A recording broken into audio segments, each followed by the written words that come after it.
Committee on Homeland Security will come to order.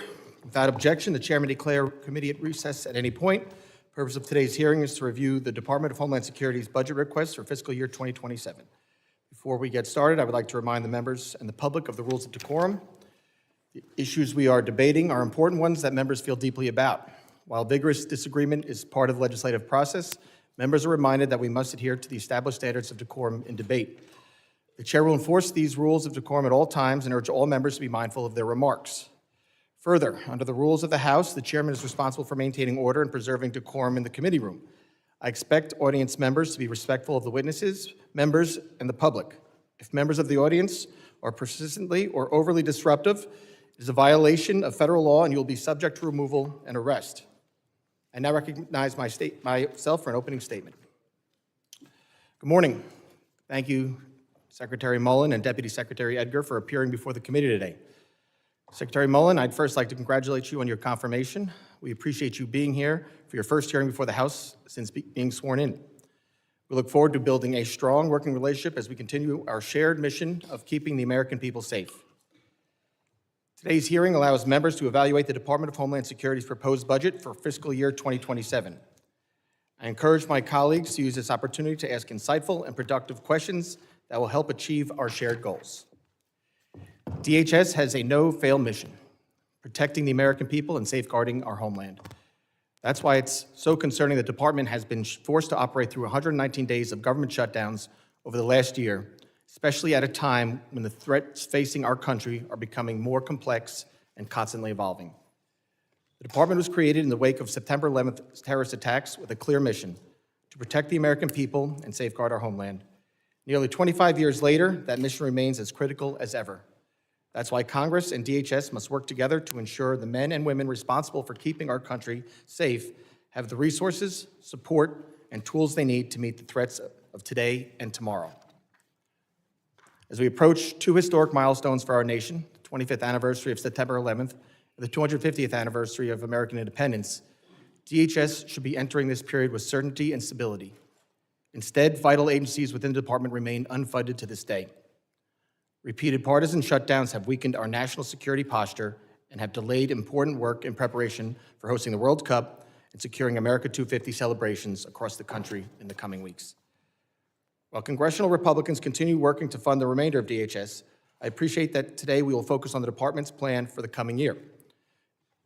Congress must get back to regular order through the annual appropriations process. Refusing to fund specific agencies causes instability that we cannot afford, and I would encourage my colleagues on the other side of the aisle to re-engage with those efforts going forward. The threat facing our country today are more complex and dynamic than ever before. From violent extremism to the growing use of artificial intelligence by our adversaries, the challenge of protecting our homeland continues to evolve. This committee has a responsibility to ensure DHS can keep pace with these threats and has the tools it needs to safeguard the American people. Over the last year, the committee has engaged regularly with the department and the private sector to identify areas where national security can be strengthened and where the process for doing so can be more efficient. To that end, the committee has focused on the advancement of U.S. cyber resilience in an increasingly sophisticated threat landscape, reauthorizing and expanding vital counter-UAS authorities for state and local enforcement ahead of upcoming major events, solidifying the border security successes of the Trump administration over the last 18 months, modernizing TSA screening technology and creating a more efficient, hassle-free traveler experience, reforming the DHS Office of Intelligence and Analysis to make sure threat intelligence is promptly shared with relevant entities, and exercising the committee's oversight function to hear directly from DHS components on their efforts to accomplish and implement these goals, and to understand where Congress can provide greater support to ensure successful outcomes. Delivering on these objectives is no small task, but I am encouraged by the progress we have made and will continue to make in the coming months. As Secretary Mullin knows well, the world will be watching this summer as we host the 2026 FIFA World Cup and celebrate America's 250th birthday. These events are unique opportunities to showcase the best of America. They will require unprecedented collaboration between leaders at the federal, state, and local levels to secure these events and keep the public safe. DHS plays a leading role in that effort. While it's impossible to know every challenge that lies ahead, what we know for sure is that DHS must have the support, resources, personnel, and authorities needed to carry out its mission. Today's hearing will serve as the first of what I can expect to be many more discussions on how we can maintain positive momentum for the next fiscal year, and I appreciate Secretary Mullin and Deputy Secretary Edgar for joining us to discuss this budget request. I look forward to hearing Secretary Mullin's testimony, and with that, I yield to the ranking member for his opening statement. Thank you very much. Good morning, Mr. Chairman, and thank you for holding the committee's annual hearing on the Department of Homeland Security's budget. Secretary Mullin and Deputy Secretary Edgar, welcome to the Committee on Homeland Security. Today's hearing comes at a critical time for our country, with challenges at home and abroad creating or made worse by the Trump administration. President Trump campaigned on $2 a gallon gas, ending inflation and lowering the cost of living. Instead, he started a reckless war with Iran that has driven gas prices sky high and imposed tariffs that sent inflation soaring. Everything is more expensive. Americans are paying higher prices. Families are struggling to put food on the table and working harder than ever to make the rent and pay their bills. Now, Trump wants the same people who are barely getting by to pick up the tab for his billion-dollar White House ballroom, a ballroom he originally told us would be paid for by private donations. He also wants taxpayers to pay for a slush fund to make millionaires out of the rioters who attacked the Capitol and beat cops on January 6th. The only people doing better in Trump's economy are his billionaire buddies who get sweetheart deals like the rest of the country is paying more at every turn. Just like the nation, the Department of Homeland Security is at a critical juncture. Nearly 25 years ago, DHS was created to protect our nation against 9/11-style attack. Since then, administrations of both parties have worked to strengthen the department for that critical mission while protecting our constitutional rights. That is, until President Trump took office. The Trump administration has weaponized DHS against the public and used it to line the pockets of the president's cronies. It has closed essential offices meant to keep us safe and protect our civil rights, and fired or forced out thousands of DHS employees with irreplaceable experience. He has politicized disaster aid, approving declarations for those communities he personally favors, and denying aid for those he does not. He has turned our country's immigration system into something out of a dystopian movie where federal agents shoot and kill Americans, peaceful protesters are gassed and beaten, and racism and xenophobia drives the policy. In short, the Trump administration has betrayed our democratic principles and undermined the security goals DHS was established for. Last year, when then Secretary Kristi Noem came before the committee, I called on her to resign unless the president removed her first. She ended up cutting and running before that hearing ended, leaving under false pretense before she answered members' questions. We all know how Secretary Noem's time at DHS turned out. I'm only sorry her departure took as long as it did, because the damage the Trump administration did to the department while she was secretary will take years to undo. Noem wasted millions of taxpayers' dollars on vanity projects and private jets and used her position to enrich herself and her friends. Her disastrous tenure was marked by more than just endless grifting and shameless self-promotion. The human cost was very real. 2 Americans, Renee Good and Alex Preddy, were shot dead on her watch.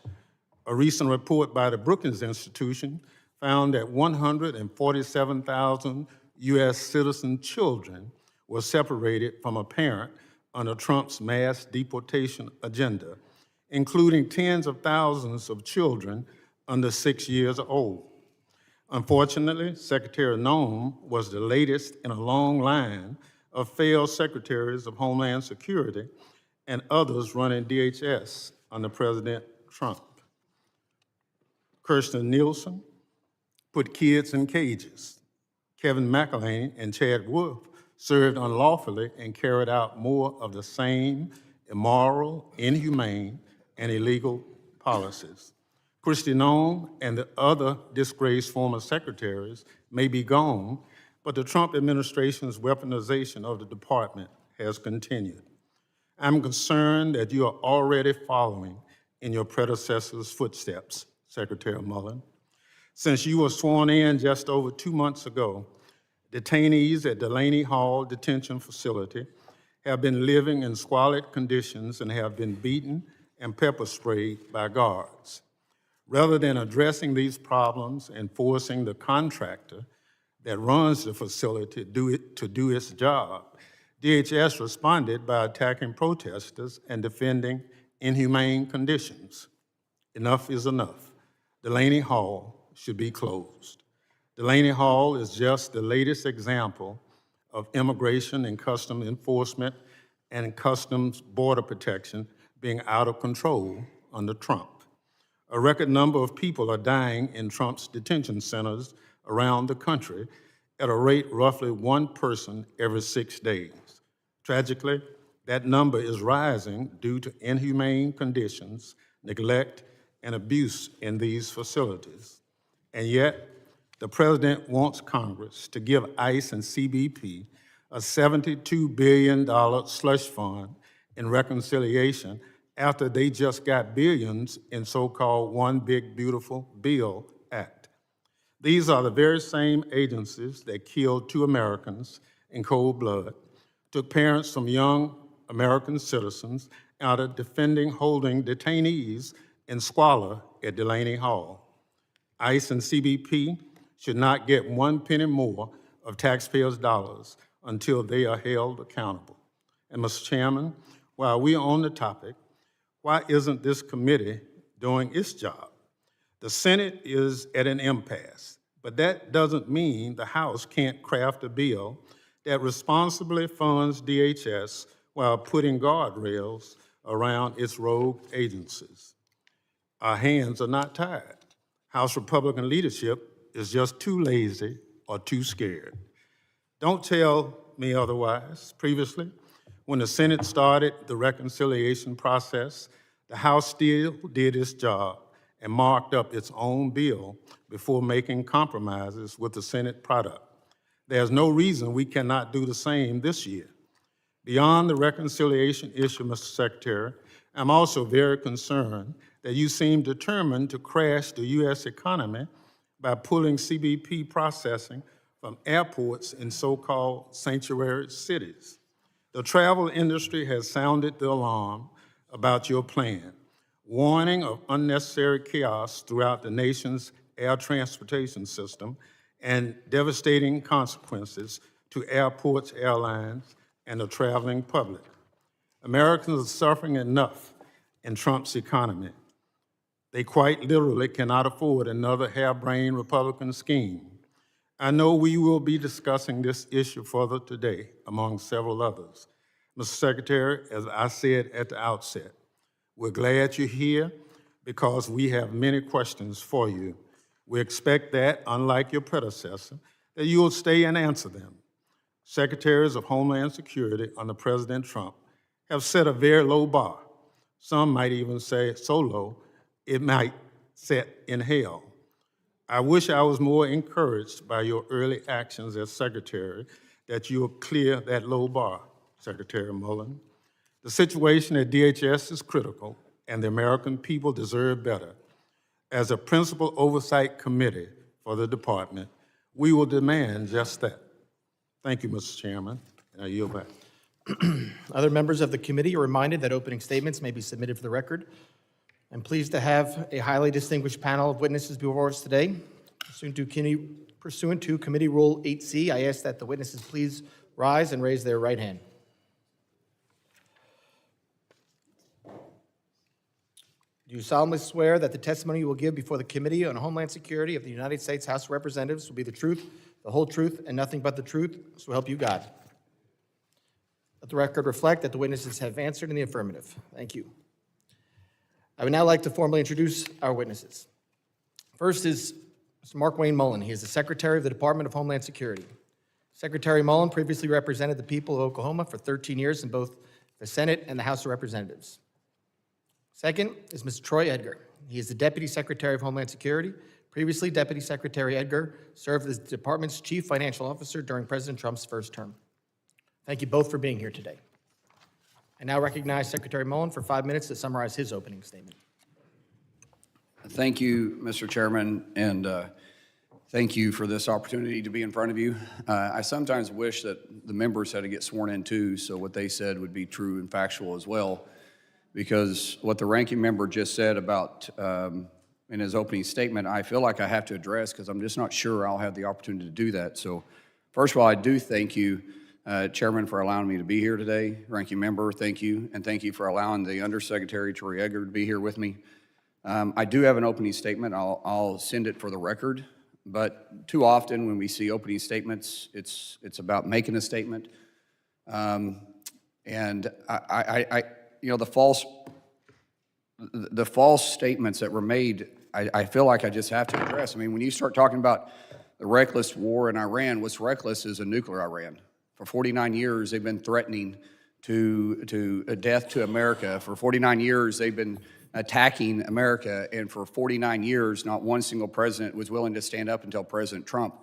And thank God he did, because we know their behavior. We know what they would do with their nuclear weapon. They would completely destabilize the world, completely destabilize that region. And finally, President Trump is a president that's willing to do something about it. Every single president, since Jimmy Carter, has looked at Iran understanding they were a threat. Every single president since Jimmy Carter has had a plan to deal with Iran, and not one of them acted on it, but President Trump did. You start talking about peaceful protesters and racism. The racism is a reckless term that is thrown around way too often. It's just, it's thrown around like it is true, and yet you can't point to something that is actually racism. It's just a term when you lack the words to actually describe your hatred towards President Trump, so you just use racism.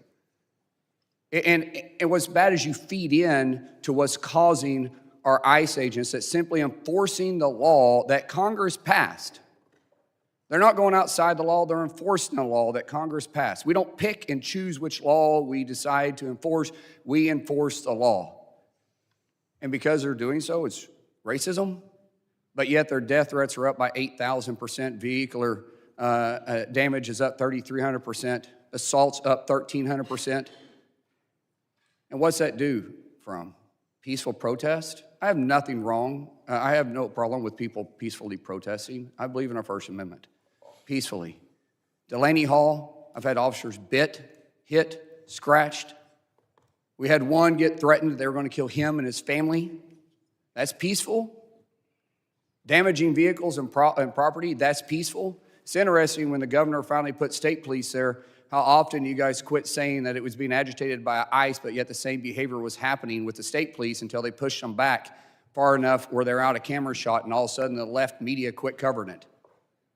That didn't look like peaceful protest to me. I'm okay with protest in a peaceful manner. You're talking about Trump's reckless behavior. What's reckless is shutting down CBP and ICE. CBP, Customs and Border Protection. You want open borders? Because Ranking Thompson, I'm pretty sure you already said you're willing to shut them down again September 30th, even if we reopen them. That's law enforcement. Just say, I want to defund police, I want open borders, and I want illegals running wild in our streets. Because ICE every day is taking the worst of the worst off the streets. They're taking those that enter this country illegally off the streets, which is exactly what they were designed to do. And CBP is protecting our ports, our port of entries, and our borders. And yet we want to target them and defund them? That's reckless. You're talking about President Trump's ill behavior towards children? Yet we have found over 120,000 kids that were missing underneath the Trump administration when they lost touch of 340,000, which we fear most are now in trafficking rings. I didn't hear anybody complaining about that. What we've done under the Trump administration is we went and rescued these kids. What is inhumane about that? Nothing. He's doing the job that Biden administration turned a blind eye to. That shouldn't ever take place. If anything we can agree on, our kids should be watched over. Now, I do look forward to answering all the rest of the questions because I'm running out of time and I won't have time to go through all the ridiculous accusations you made towards the Trump administration. But I do feel a privilege sitting here in front of you. I feel a privilege of being Secretary of our Homeland and watching over the 275,000 employees that every day protect my yard and your yard, regardless if it's blue or red. We're here to protect the homeland, and that's all we want to do. Thank you so much. Thank you, Secretary Mullin. Members will be recognized by order of seniority for their 5 minutes of questions. As I've done in the past, I will be strictly enforcing the 5-minute rule. When that clock runs out, so does your time to keep talking. I now recognize myself for 5 minutes of questions. Secretary Mullin, FEMA's fiscal year 2025 preparedness grant cycle under the predecessor was impacted by delays in the release of notice of funding opportunities, which left applicants with a condensed timeline to apply for these awards. Furthermore, last-minute changes to the allocations of funding for the Homeland Security grant programs resulted in litigation that held up funds well beyond the end of the fiscal year. Understanding that the enactment of FY26 appropriations was significantly delayed by the 76-day shutdown, how are you now working to ensure that FEMA's 26 preparedness grant cycle runs more smoothly and transparently than the 25 cycle? Thank you, Chairman. And it is a challenge that we have because of the shutdown for 76 days put us way behind on the MOUs that we had with local and state partnerships. Fortunately, the local and state partnerships, just along with ICE, DHS, and other DHS officials, was still willing to go out and do their job for free. And so we haven't dropped the mission, but it has made it more difficult. We're up against a timeline. We're 10 days, roughly. I think we're 11 actually, but we're 10 days from the first kickoff, 11 days from the first game in LA on June 12th. And we have a lot of work to do, but our grants are out. We're getting the local law enforcement back pay because they didn't get the grants on equipment, on personnel, on overtime. We feel like we're in a good spot, but it definitely put us at risk. But I will tell you, I feel very comfortable where we're at, and we feel like we have a zero-fail mission, but it's going to be complicated. We have 5 to 7 million visitors coming in. We have some very complicated countries that are going to be playing each other that have a tremendous amount of dislike against each other. We have open areas to where we have the fans be able to experience the game without getting inside. Mm-hmm. We have 78 Super Bowls in 38 days, and we get to highlight our country, and I'm looking forward to it. And I will tell you, even in sanctuary cities where we have some of these games, we've had great cooperation with local and state officials, and I hope when FIFA's over, we can show that we can work together and to continue to keep our cities and our streets safe. Thank you very much. And I actually visited one of the FIFA sites last week. They did talk about the partnership and the money that's coming in. It will be helpful both for protecting those sites as well as the Fan Fest. But you know, moving forward, the UASI grants and others that local police rely on, like the NYPD in New York, FDNY, making sure that those continue to run smoothly, so that money goes directly to law enforcement, and they need it. So making sure that those keep rolling smoothly is very important. I want to move over to CISA. Over the last 18 months, it has seen a significant reduction in its total headcount, including through a combination of voluntary departures, reductions in force, and reassignments of cybersecurity personnel. One of my top priorities since being on this committee is ensuring that CISA can effectively execute on its core mission to protect federal civilian networks and our nation's critical infrastructure, especially as our cyber adversaries are increasingly utilizing tools like AI to enhance their capabilities. I'm concerned that some of the proposals in the budget request, including cuts to CISA's personnel and cybersecurity education programs, which help sustain a pipeline of skilled cybersecurity professionals in the U.S., could negatively affect those efforts. As Secretary, can you talk about your vision for CISA and how this budget would support the agency's critical functions during a time of rapid development and emerging AI threats? And Deputy Secretary Agra, if whoever wants to jump in on that, that's fine. So CISA technically has the ability to hire up to 3,400 people, and we have very broad authorities. During the shutdown, our fourth shutdown of the year, we had to readjust the way we're looking at CISA and better lean on public partnerships. We have a very unique authority that we take care of from international cyber all the way down to local, small businesses, large businesses, municipalities, and states. But we also take care of the communications at every major sporting event as well, including FIFA.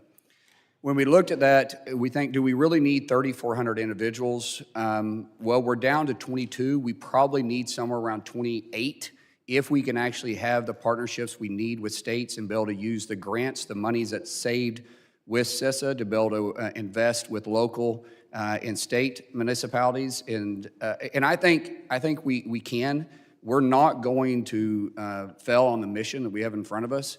And cyber attacks are only getting stronger. Yeah. And they're attacking our private partnership the most. Thank you, Mr. Secretary. My time has expired. I appreciate that. And I now recognize the gentleman from Mississippi, the ranking member, Mr. Thompson, for 5 minutes of questions. Thank you, Mr. Secretary, Mr. Chairman.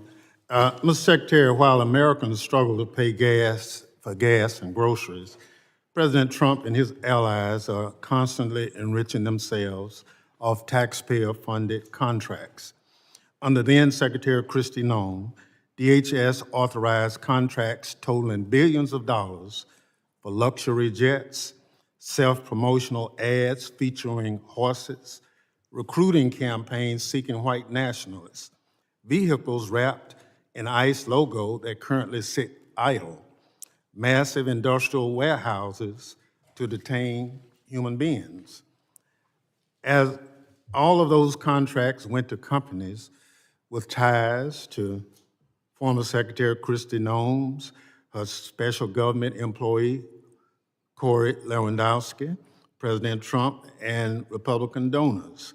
In March, the White House confirmed that companies complained that Corey Lewandowski tried to shake them down in return for DHS contracts, just like Tom Homan and his restaurant takeout bag of cash.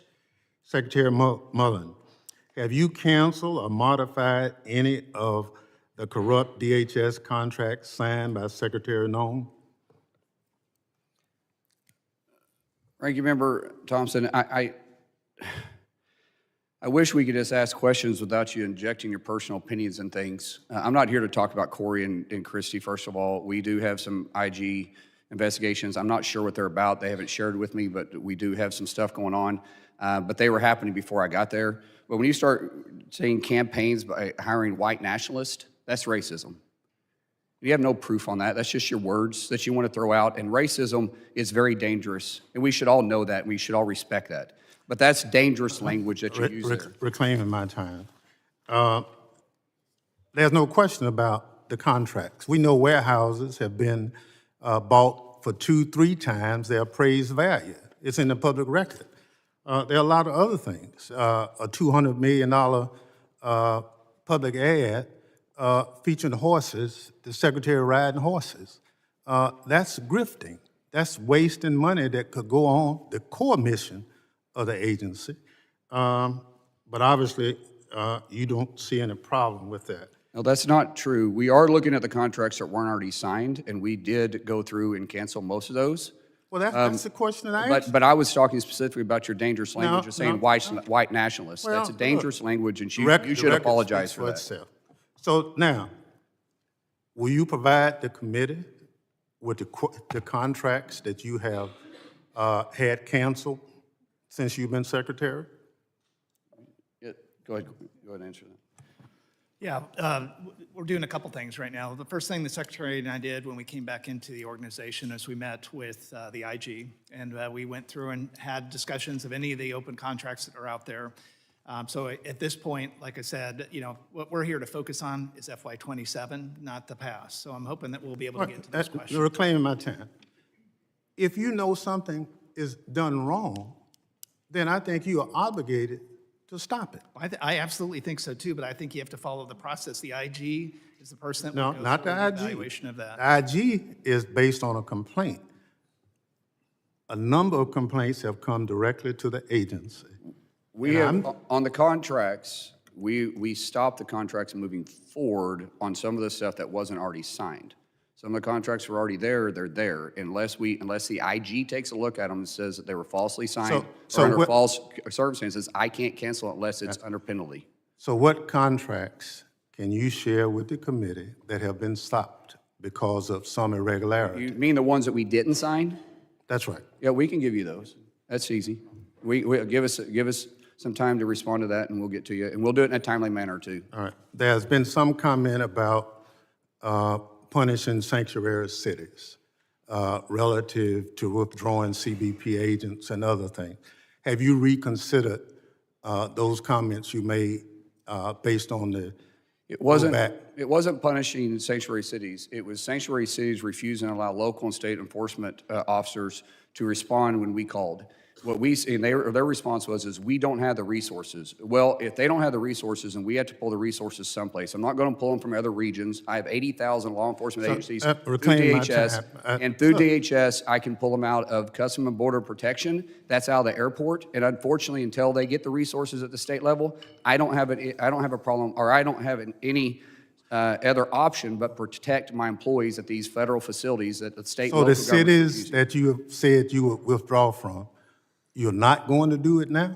No, I did not say that. I said as long as they're willing to cooperate with Gentlemen. us. When they say they can't respond, local and state officials, because they don't have the resources, then I have to get the resources from someplace. And I pull my officers as a whole through DHS. And if that means I got to pull them out of Customs and Border Protection from processing international flights, I will. As they're cooperating with us, then I don't have to do that. Thank you very much, Mr. Secretary. Thank you, Mr. Ranking Member. And Secretary, I let you finish that because I imagine that would come up again. So I think getting the answer on the record now is great. But again, I want to limit everybody to 5 minutes or we'll be here all day. I now recognize the other gentleman from Mississippi, Mr. Guest, for 5 minutes of questions. Thank you, Mr. Chairman. Secretary Mullin, thank you for being here. Thank you for your leadership. You came into the agency at a very critical time for DHS. 76-day government shutdown, the longest shutdown of DHS in the agency's history. We still have components of the agency that are not funded. You mentioned about some of the major events that you will be helping secure, the 11 different sites for the FIFA World Cup games across the United States, which will start next week. America 250, the preparation for the Olympics in 2028. And so I personally want to thank you and your team for your service. The ranking member mentioned in his opening statement, he said that under this administration that we have set a low bar at the Department of Homeland Security for the secretaries running that. I will tell you that I am proud to have you serving in that position. If we want to talk about a low bar, let's go back under the Biden-Harris administration. Let's talk about Secretary Mayorkas. Under his leadership, 10+ million illegal immigrants flooded across our southern border. Children, hundreds of thousands of children were lost under his administration. In 1 month, there were 300,000 illegal immigrants who flooded into our country.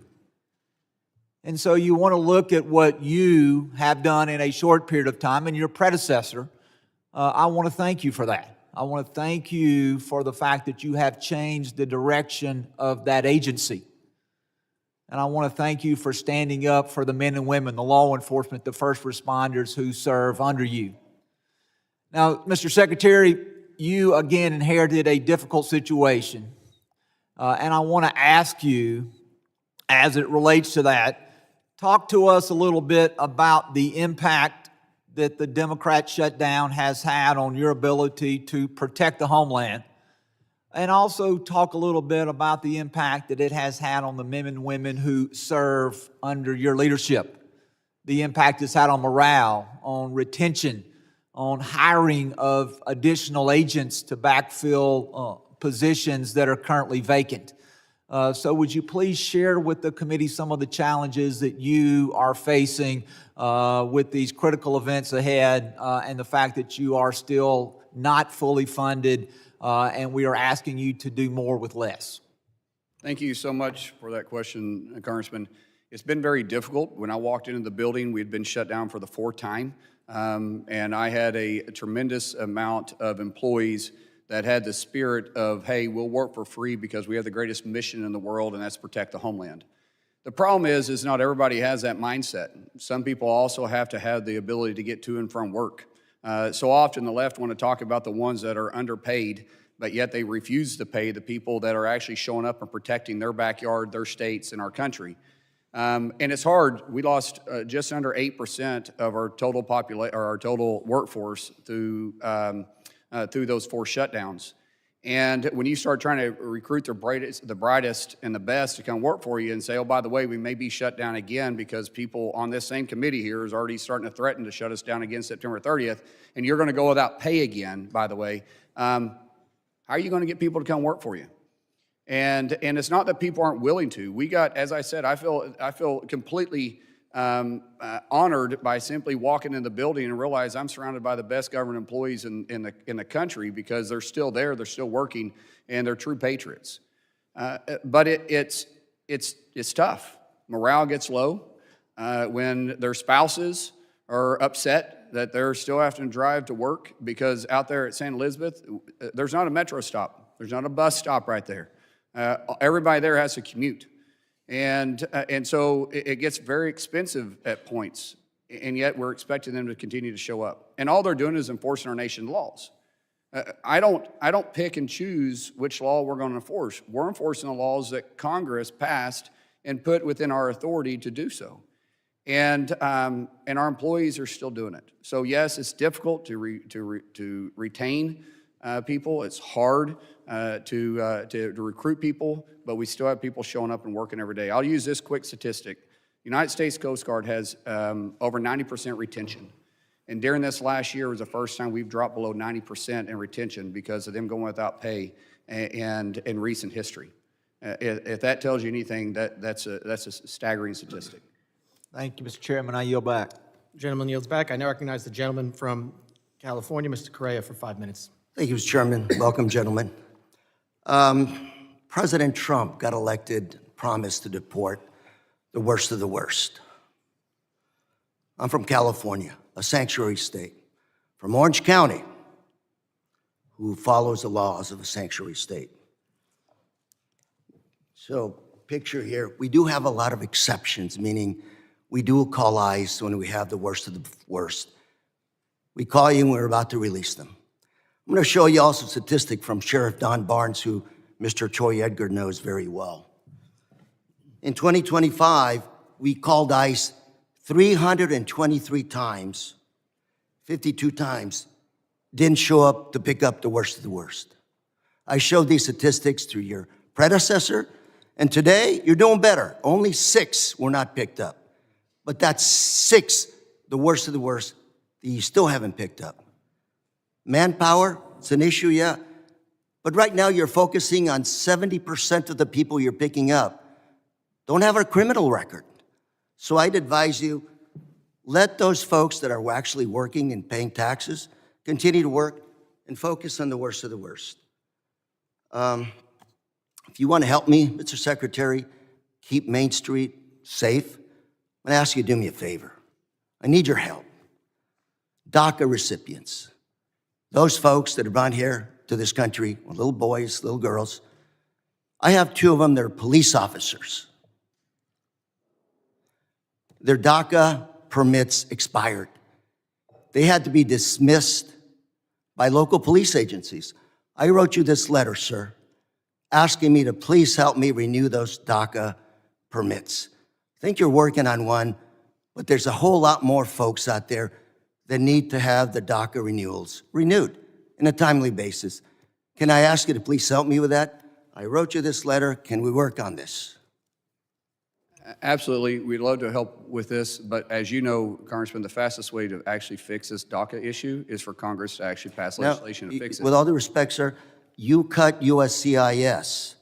This is a fee-based program. Well- All you have to do is the fees that are paid, go to DACA renewals. Let's work on that. I'll work with you on it, but it has to And be even on the a President Trump, I believe, supports this. So let's work on this. Congressman, I will work on it, but I will still go back. The fastest way to fix this problem is for Congress to pass something on this. We've been talking, how long have you been Sir. in Congress and how long have I been? I was in Congress. This is in an House issue. for The 10 last years. time we did This issue came up immigration multiple reform, times. Ronald Reagan was president. But DACA, we can do this like overnight. Not Help me true. pass, help me get these renewals actually- of these permits. Congressman, If I that's can not- move to the next issue, sir, it's very important. Congressman, you just said something that's not accurate. I cannot fix this unilaterally by myself. Yes, I you have can. limitations. No, Just I do help not. me I have limitations. Renew these permits on a timely basis. We are going through those permits just like we look at every other visa application. There's a lot These of are vetting that police didn't take officers place. on Main Street, sir. Not all Help of them me are. keep Main Streets. Not all of them are. And These we're- two we're are, vetting- sir. I'll And there's look a at whole that's lot what I'm more, saying. sir. The case-by-case one's fine. We can go through it. As a whole, Let's I'm not going to wave discuss a it. magic wand and just fix them all because we're You vetting have each that one. magic wand. That's your job, So does sir. Congress, and they can fix this issue by legislation, and you guys can choose what you want me to enforce in that. Let You're me asking me move to on do to a the job next that issue, Congress sir. isn't willing to Let do. me talk about American citizens, sir. I'm going to ask you the same question I asked your predecessor. Am I going to have to tell my children at home to carry an American passport with them when they're out in the street? Congressman, I'm from I'm Indian country. I'm from Indian country, and we got a lot of brown people around there too. I'm Cherokee. No, I'm not And we're talking not about. doing that. No, but Look, it is. It's the same Renee, thing that you're saying. Renee that. Good and Alex Preddy, we're not brown. Oh my God. Okay. But why are We you have saying they American gotta carry a citizens being passport? arrested right now by ICE. American citizens that are actually being deported. American citizens getting roughed up. I see this every day, sir. Look, So's my your ICE officers agents. My ICE have a agents are badge, being they have a hit gun, and being and hit they and have having federal rocks thrown at power, them. sir. Yeah. They have to respect Americans. Forget about Yeah. undocumented. Let's talk American citizens. Let's talk about that. What can we do to protect the rights of American citizens? How can we protect? We can protect the rights of American citizens all day long. They don't have the right to assault my officers. They They're don't have not, the right if to you're driving impede by my officers taking from doing their pictures job. of a situation, that's their First Amendment right. To impede a federal officer from doing their No, job? if you impede, you take them in, but if they're To driving assault by. to assault One my final officers? question, my 9 No, seconds, sir. you're making accusations is, that aren't are you true. keeping a database of American citizens? Are we keeping a database Yes, of sir. American citizens? A lot of your ICE agents out there have Well, sir, said, we that's are already keeping out a there. database of, no. Then how do you without get a passport any if you don't have a database authority. of American How citizens? can you keep a database of American Gentlemen. citizens, sir? Why? Gentleman's time's expired. That's your authority. I now recognize the gentleman from Florida, Mr. Jimenez, for 5 minutes of questions. Thank you, Mr. Chairman. Mr. Secretary, good morning. When I was mayor of Miami-Dade County, there was a facility down in Homestead that housed children, minors.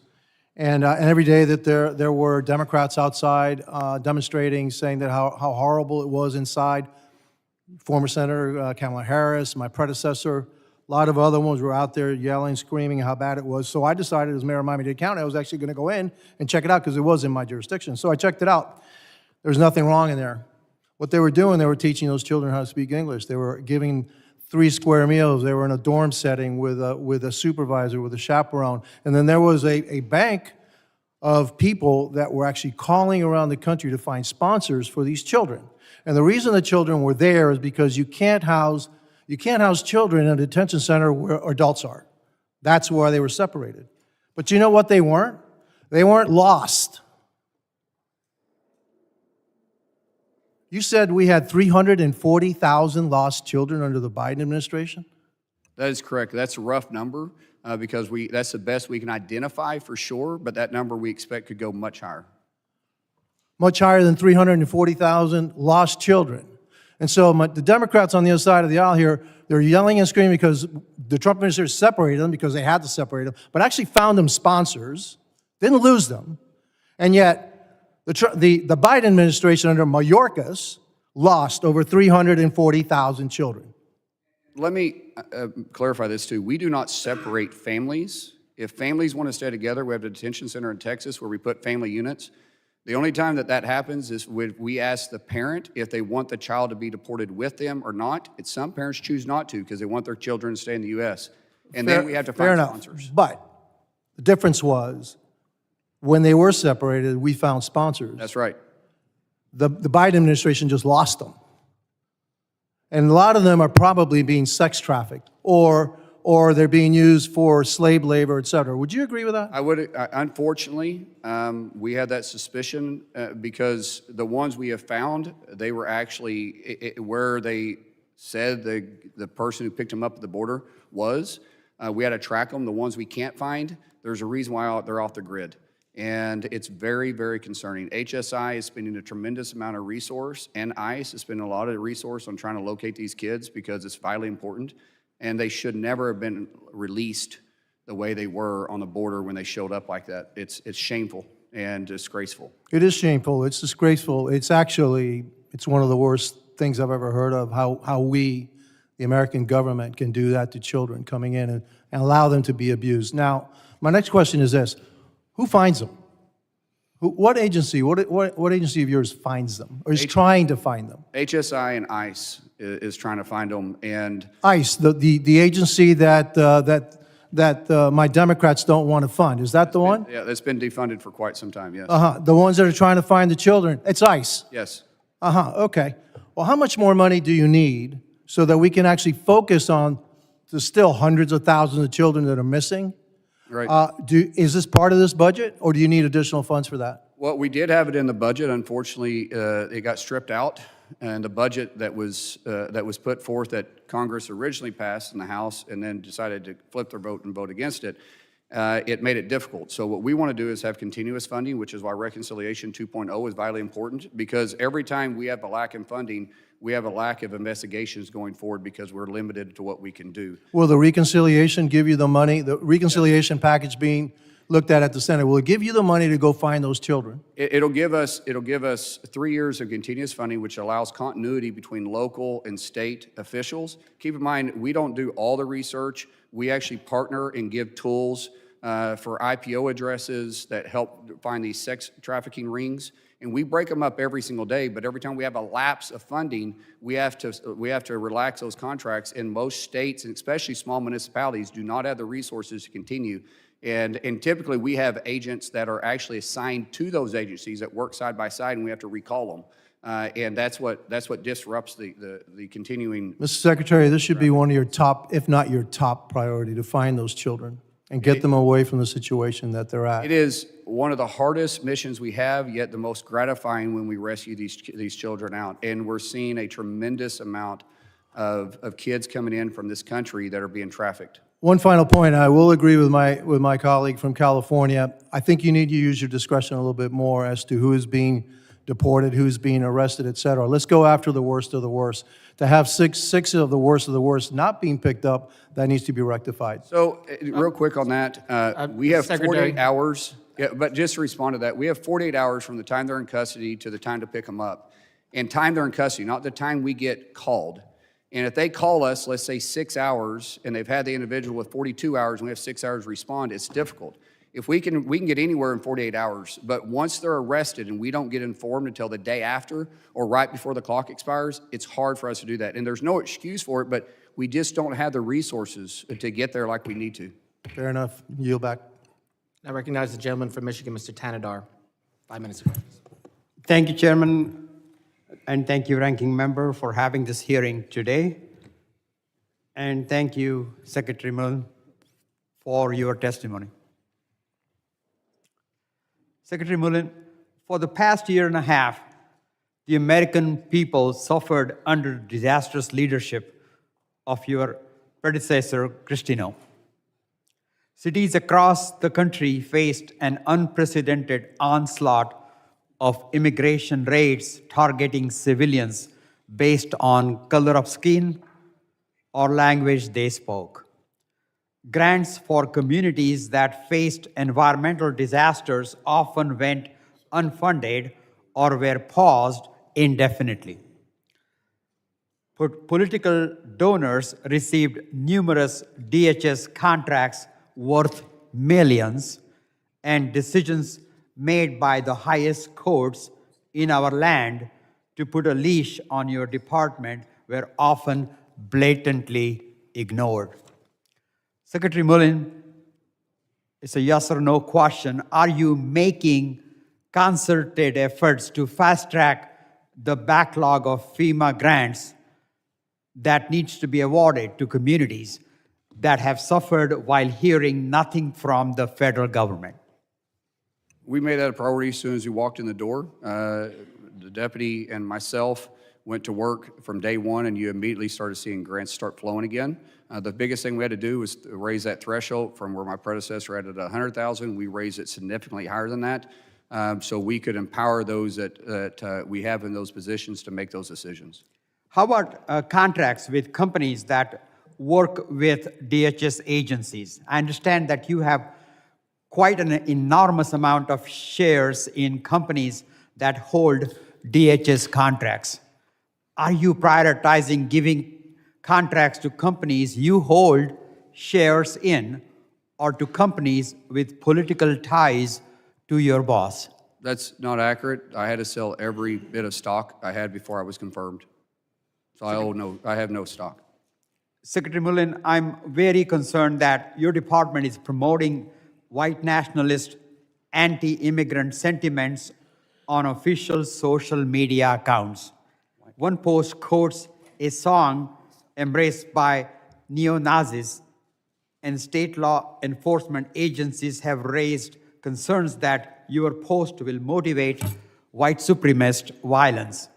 When will you stop DHS from using its social media accounts to spread bigoted and racist words and imagery promoting great replacement theory? It's interesting how you make those claims and give no facts, but yet your party's the one that's supporting the guy that's got a Nazi tattoo. I on his have the chest facts. and I have the vein. facts, sir. No, there is no facts. You throw out nationalism, Nazism, and that's exactly what causes the hatred and the violence that happens to our officers every single day.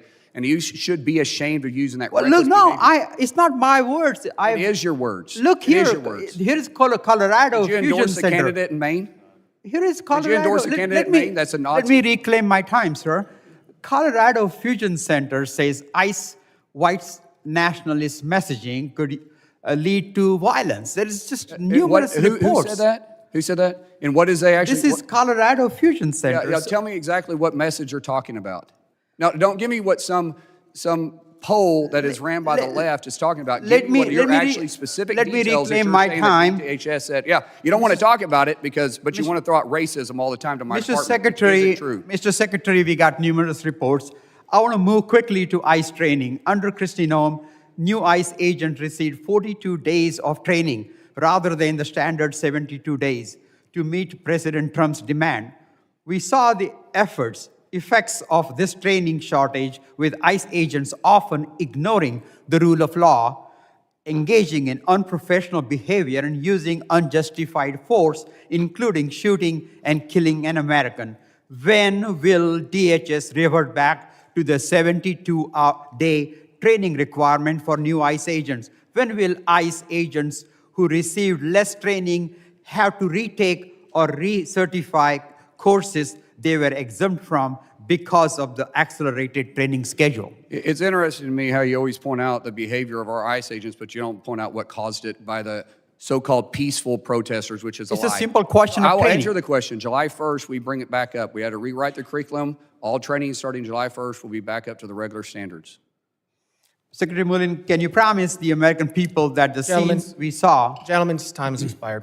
I now recognize the gentleman from Texas, Mr. McCall, for 5 minutes. Mr. Chairman, and thank you, Mr. Secretary, for your, in such a short period of time, your leadership you brought to the department.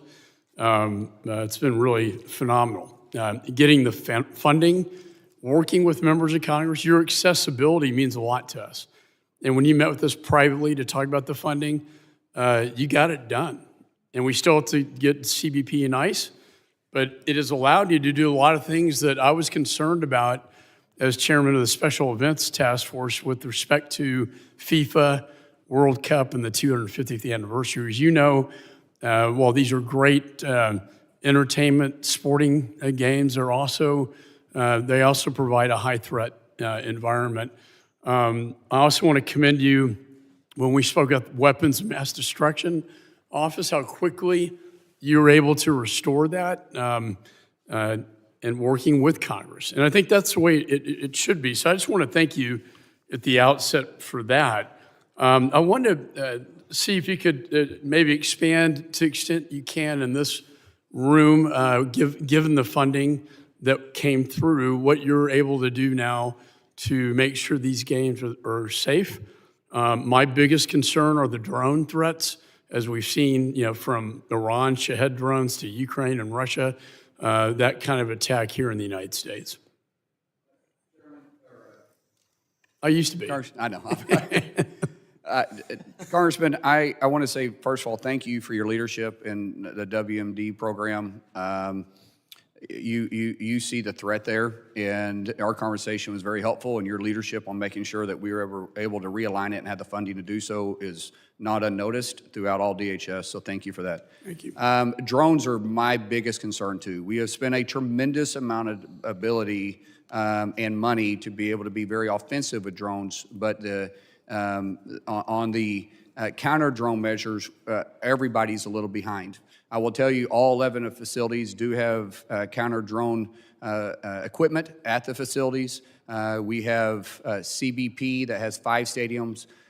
United States Coast Guard has 2, FBS has 1, and FBI has 3.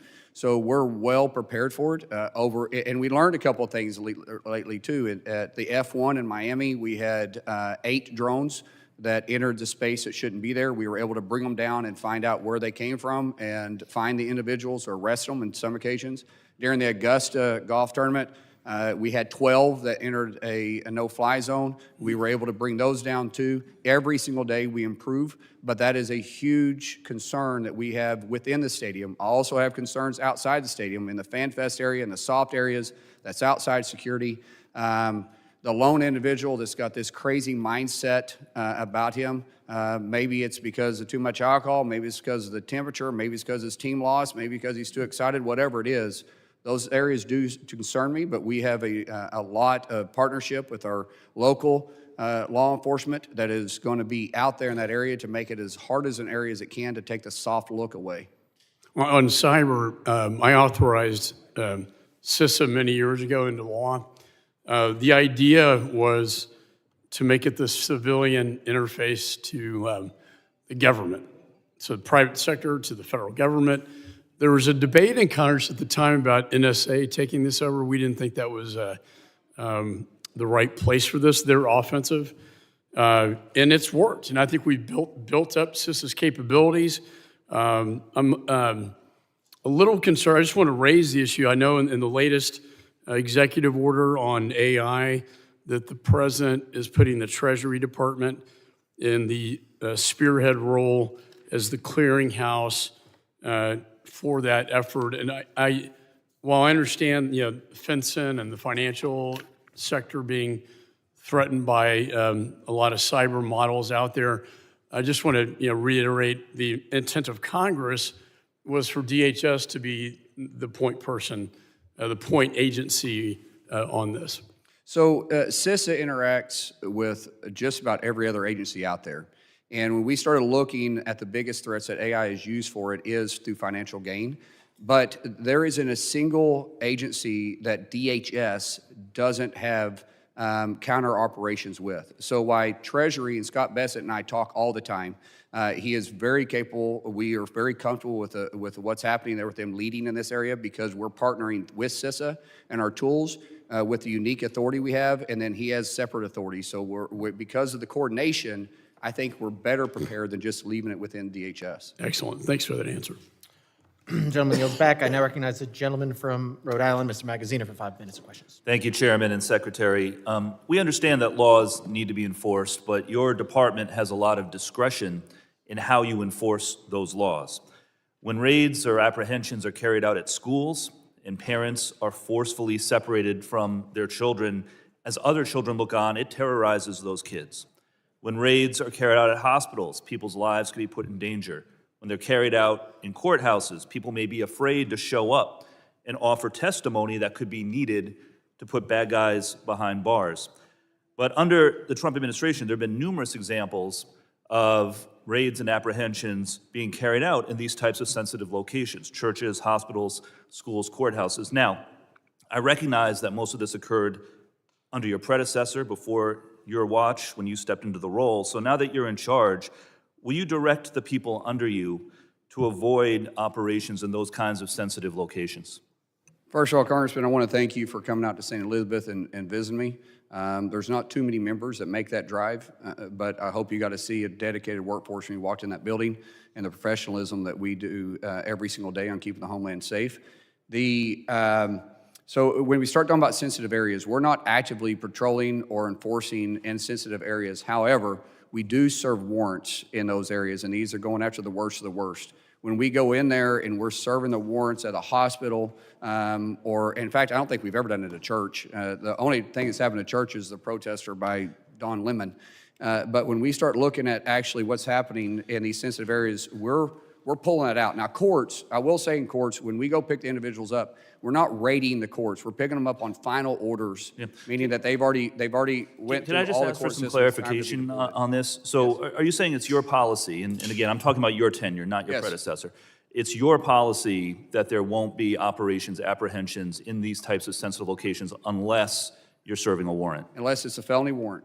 And has this been made clear to everyone working under you? Like, is there, Yes. will you put out, have you, or will you put out some sort of a written We have made written that bulletin? we've made that very clear. Tom Holman and I have talked about this. Listen, if people are avoiding us in those areas, we got to go get them. But we're not doing full-scale immigration operations. So just to reclaim my time, there have been examples of this occurring still. On April 9th, several men were detained at a courthouse in Rancho Cucamonga, California. There was another incident in New York City on May 19th. And as far as we're aware, none of these individuals have been charged with any crimes. There was not a removal order. And so I just want to make sure that what you're saying is filtering down to the people under you. Will you put out some sort of a written bulletin or something to codify this? We so have it out everybody's there. Clear? Yeah, and Congressman, in both those cases, we looked into. Both those cases, there was people that were arrested that didn't have final orders, but there was a person that was with them in both cases that did have final orders. So when we go into a house, for instance, we're serving a judicial warrant, and we go after the person that's there, we check everybody else's my question immigration is, policy too. I appreciate that. My question is, again, so that everyone working under you is clear on the policy, will you put out some kind of a written directive or something, just to clarify it? We'll look into that. I think it's already Thank you. out. But I'd like if to not, move to we will. another topic now. So, the administration deployed thousands of Border Patrol and ICE officers into American cities, including Minneapolis, Chicago, and Los Angeles. In the chaos that followed, 2 American citizens were killed. Countless other people were seriously injured. Now, I recognize, again, this all happened before your tenure, or much of it happened before your tenure. I asked for the data of how many DHS officers have been disciplined for improper use of force in recent years. And I'll give you credit, because while your predecessor did not respond to my request for information, your office has begun to provide some. But the data is concerning. This is CBP. At the same time that ICE and Border Patrol were engaging in all of these violent conflicts in American cities last year, the number of Border Patrol officers disciplined for improper use of force actually went down dramatically. And in fact, that number 2 there is inflated because one of them was disciplined for failing to bring his firearm to work. The other was a workers' compensation issue, which I assume was misclassified. So can you explain this, and can you explain what you are going to do to ensure that those who do step over the line, those who do act inappropriately, will be held accountable, because this accountability did not exist under your predecessor? We hold everybody at the highest standard, and if you fail to meet that standard, we will hold you accountable. I'm glad to hear you that's say that, including because myself. that was not the case under your predecessor. And I think a part of your charge, part of the reason you're sitting here, by the way, is because your predecessor lost the trust of the American people. If you're trying to regain it, you need to show that there will be accountability, just like there is in any other law enforcement office agency in the country when someone does engage in improper use of force. Last question, will you commit to continuing to provide this data, say every 6 months or so? And will you provide it for ICE as well as CBP? We'll provide it upon request, to say it every 6 months. We get inquiries from you guys constantly, Okay. and it is We're still overwhelming. waiting on the ICE data. Will you provide the ICE data? As we get requests on it, we'll try to get to it as fast as possible to you. Gentlemen, thank you very much. Gentleman's time is expired. I now recognize the gentleman from Texas, Mr. Pfluger, for 5 minutes of questions. Thank you, Mr. Chairman. Secretary, thanks for your leadership. Thanks for coming in with an attitude of establishing the rule of law and not picking and choosing. And if there's one thing I disagreed with on your opening statement, you have had secretaries that picked and choose. Not you, but Secretary Mayorkas picked and choose which laws he would enforce. And as a result, we had an impeachment that started in this very committee room. I spoke to some of your agents, incredible people, over the weekend, and I asked them a couple of questions. I said, give me an idea of what's happening in New Jersey, the sickening threats that we are seeing. Give me an idea of what that means to your officers and your agents. The entire country saw a person threaten one of your agents and said, I will effing kill you and I will effing kill your family. That is absolutely disgusting. There is zero room or tolerance in this country for something like that. Your agents recommended that we work on enhancing the penalties for doxing, for intimidating, for threatening federal agents, including Customs and Border Protection agents. That's exactly what I'm going to do. And I want to ask my Democrat colleagues right here in this committee room right now, who wants to join me in legislation to enhance federal penalties for doxing, intimidating, or threatening federal agents? Who wants to join me? Will you include federal judges? No, Because I'll join you if you include federal judges. So, if you include- Mr. Goldman, Mr. Correa, And if you include elected officials, because all of us have gotten Gentlemen, our the families gentleman will threatened sus- as well. the gentleman will I'm suspend. happy to join you on that. Gentleman will suspend. This is your time. Questions are directed at the secretary. Please continue. thank you, Mr. Chairman. Mr. Secretary, we're going to work in a bipartisan manner to protect your agents. And you just heard it from my colleague, Mr. Goldman, and you heard it from my colleague, Mr. Correa. We're going to work in a bipartisan manner to protect your agents, to make sure that that never happens again, and those penalties are enhanced as much as humanly possible. Yeah, I think it should be that way too, because we have your colleagues from the other side of the aisle a lot of times talk about the mask and why they're masked men, but it's the doxing that takes place. This officer that was threatened didn't have a mask on, but he does have a family. And what's interesting is they knew his family because they're very sophisticated. These aren't just peaceful rioters or peaceful protesters out there. They're well-funded and they have technology, and we see it immediately. When we have officers that are out there that don't have a mask on, they get doxxed and their family starts getting attacked on social media. They start getting attacked at their schools. They start getting verbally attacked. They start getting verbally attacked at their schools and at their homes. And so it should be, if we want to eliminate the officers from having to wear a mask, then increase the penalties, and we should all agree with, if they dox them, they threaten them in any way whatsoever, it should be a very stiff penalty to get all their attention, and then those that are funding the protest should also be held accountable the same way. We're going to work on that. You have my commitment. Now we have a bipartisan agreement to do that. Let me ask you the same exact question that I asked Secretary Mayorkas when he was sitting here. And I said to him, are there people who match the terror watch list that have been let into the United States? And if so, is the Department of Homeland Security trying to do something about it, to extract them, to find them, to prosecute them, to get them out of our country, to keep our country safe? So I'll ask you that question. Every single week, we're arresting terrorists either coming across our border or that's already in this country. What's interesting to us is one of the ways we're able to find these terrorists that's on the terrorist watch list that was let in under probation with our previous administration is when they're coming back flying from this terrorist country that they came from to begin with. What they'll do is they leave the United States, they go into Canada, they fly out of Canada, and then because of the relationship we have with them, we'll recognize when they come in and land, they'll either arrest them or we'll track them until they cross the border, and we'll arrest them at the border. But every single week, we're arresting terrorists that are entering into this country, and we've seen a dangerous tick up in Iran right now. It only took a change of our administration to get the correct answer on that, and I thank you for that. Because President that's the Trump only every answer. single day is focusing on making America safe and great again. I appreciate that, Secretary, and I believe you, and we know that you're doing everything you possibly can, and your agents are as well. Last question for you.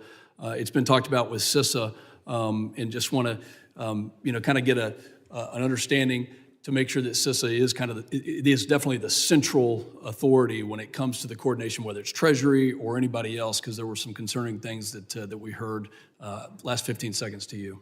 So we coordinate with Treasury, but we coordinate with all the agencies along the way. And CISA, as I said, has very unique authority. It hasn't completely been utilized. We're going to restore that. We're putting the right people in place. We've got a person soon to be nominated that'll be running CISA that has the ability to recruit and focus on the authorities we have. We want CISA to be the leader in cybersecurity. They should be, and they will be. Thank you, Secretary. Thank you very much. I now recognize the gentleman from New York, Mr. Goldman, for 5 minutes of questions. Thank you, Mr. Chairman. Secretary Mullin, how do you determine when a court order is political or not? Well, typically when it's overturned by a higher court. So in the interim period, when it's on appeal, do you follow that court order? Sir, we enforce the law every single day. We don't pick and That's not my choose which question. law we enforce. We simply. I'm not talking about the law. I'm talking about a court order. But it is a law. So we're enforcing the law every single day. Okay, And because that's what we do. yesterday, the thing that concerned me is that you would not certify to Senator Murphy that you will follow the court orders. What I said is even the exact if same you answer I gave you right disagree. now. Sorry? I gave him the exact same answer I gave you. We'll enforce the nation's laws. That we don't pick and choose which law we enforce the nation's laws. But it is So then sad why is it sometimes relevant whether it's political or not? because we see lower benches and even upper benches that make decisions based on political reasons, not just But sport. so who makes that decision? You say we see it. Who We decides see that it it's all the political? time. Tell me it hasn't happened. You guys I'm complained about it asking. when I'm the asking. Biden you- administration was in office. I didn't complained say when that. Trump You was said it. You said you see I'm it all the saying time. we enforce Do you the law. decide that? Congressman, I said we're going to enforce the law. We don't pick and choose which law. We enforce the nation's laws. Full stop. So you will follow court orders. Is that Said we'll enforce the nation's laws. now? You are aware, I'm sure, of a case in New York related to the arrests at immigration courthouses. In March, the U.S. Attorney for the Southern District of New York wrote an extraordinary letter to a judge accusing an ICE lawyer of concealing a memo from both the U.S. Attorney's Office and the judge. And that memo specifically undermined the policy that ICE was using to arrest immigrants at immigration courthouses. You're familiar with that? I'm actually not. You're not? Okay. Well, that is what happened. It's a little disappointing to me that you're not familiar with that. I don't know the number of cases we have that could we get sued. Well, this is every the day. question, though. I worked in the Department of Justice for 10 years. I've never seen a letter like that where a representation by a government agency to a court that another government agency actively concealed a memo that ultimately changed the decision. Has there been any disciplinary action taken on that ICE agency lawyer? I'm not familiar with the case. I already said that.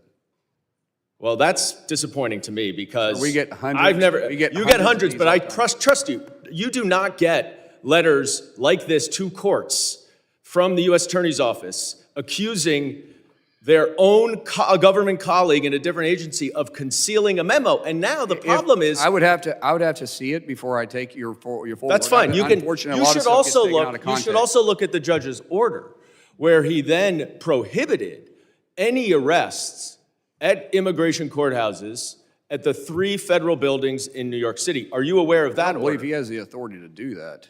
Because when they're on final order, You don't think he has the right to pick it authority up. to do that? When they're on final order, we pick them up after the court case. That's law. So where are we supposed to arrest them if they're on final order and it gets denied? Sir, they're not going for a final order of removal. No, They are that's a going blanket for their statement that asylum you just said. case. You just said a blanket statement. You didn't give preference to it. I said if it's a final order. You said they're not supposed to arrest any. That's what you just said. At immigration courthouses. If they're on final order of removal and they filed their last appeal, then we have the right to pick them up and deport them. That never happens. Never. No appeal ever happens at a courtroom in immigration court. Okay? What happens every day and thousands of time against your own policy is that people who are here lawfully seeking lawful status go to court because they're required to do so. And then they come out of court and they're snatched by your ICE officers. They're arrested. They're sent to Delaney Hall. They're sent to the MDC. They are not the worst of the worst. They have no records. And you know how we have no record? They have no records? Because those 2 facilities are low security. They are not allowed to go there if they have serious criminal convictions. Delaney Hall has I didn't ask a question. 666 I didn't ask a well, question, you made sir. an accusation. You I said reclaim my time. 666 people that's in Delaney Hall, 228 are serious I reclaim felons. my time. I would like extra time, please. So the problem is that they are being arrested without a final order of removal. Judge Castell, a Bush appointee, I don't know if that matters in the political calculation, has ordered that to be stopped. Are you going to stop that same process outside of New York City because it applies equally every single place in this country? The gentleman's time has expired, and I would will, like for him to I will answer remind, this. the gentleman's time has expired. I will remind the witness that when this is the member's time, when they reclaim it, please allow them to move on. I am trying to hold everybody to the 5 minutes. I'm letting him try to answer when these are important, because these are important questions, everyone. I'm trying to let him answer, but I will still keep order here. So witnesses, when the time is reclaimed, please allow the member to continue. Their time is limited to 5 minutes. It's a And I will- simple question. Can he answer it? No, your time's now expired, and I will recognize the gentleman Well, from... way to run interference. No, your time was limited to 5 minutes, and you started with the statement. I will now recognize the gentleman from Oklahoma, Mr. Burkeen, for 5 minutes of questions. Mr. Secretary, it's truly great to see you in this role. I mean, I think you're doing an outstanding job.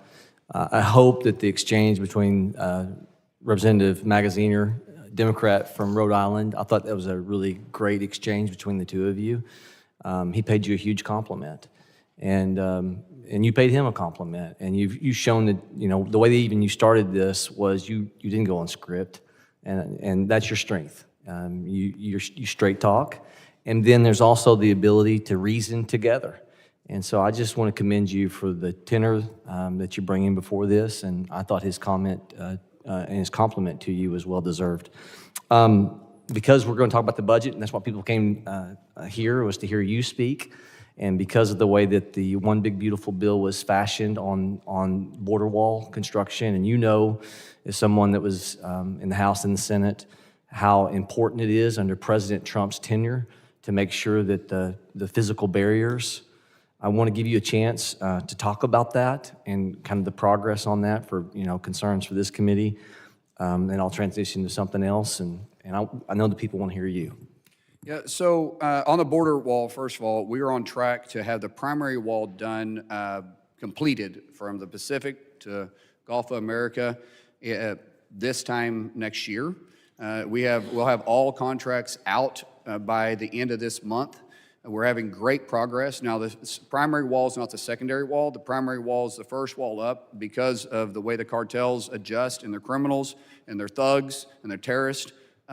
We have to push out a secondary wall because they've been going in and cutting the wall. And before we can respond to some of these remote areas, they've been able to get through, because every mile we put up, the bigger or the smaller the choke point gets for criminals to cross.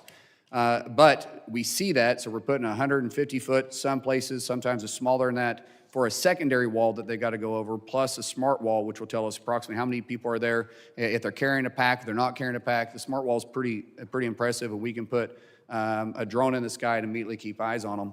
So we're well within track. The secondary wall, we feel like if we can continue to have the progress we have and the partnerships we're having, we will probably complete that the summer of '28, and so all of it will be fully completed. Now, weather can play a role in that, but that's being pretty generous with time. I think your construction background is going to be paramount. And I have made some trips, and we've been able to look over that wall. Flew over a tremendous amount of it. We have some Democrat members that's had some concerns, some Democrat senators, congressmen. Every one of them we try to address immediately. President Trump's safety. If you could talk about it, the things that, you know, we've seen, the multiple attempts attack against him, your role over Secret Service. Secret Service does a phenomenal job, and they're understaffed. We need to hire about 860 agents right now. President Trump, unfortunately, assassination attempts on him have become normal, and it's sad. It doesn't seem like it faces him. He's laser focused on his job. He trusts the Secret Service. I trust the Secret Service. They're the ones that protect me every single day. They are phenomenal people, but they're working around the clock. I just want to point something out, the reason why it's so important to continue funding and keep it pushing forward. In 2028, we're going to have the busiest year for Secret Service in the history of the Secret Service. And just to keep in mind, we're going to have a tremendous amount of governments that's going to be visiting during the Olympics. We're going to have an election year coming up. There's a real possibility we could have 3 presidential details and 3 VP details, and possibly more than that, because if they require us to do it before the convention, it could stretch us thin. That's Secret Service's responsibility to do that. Plus all the dignitaries that's coming in from out of the country. Secret Service provides service for that. And just about every one of these major events, even though DHS has the overall view of it, when you start taking Freedom 250, you start taking the FIFA games, you look at what's going on in the Olympics, the SEER rating, that is the rating of seriousness of protection that needs to be there, that's all ran by Secret Service. Now, we partner with them, but they are stretched thin.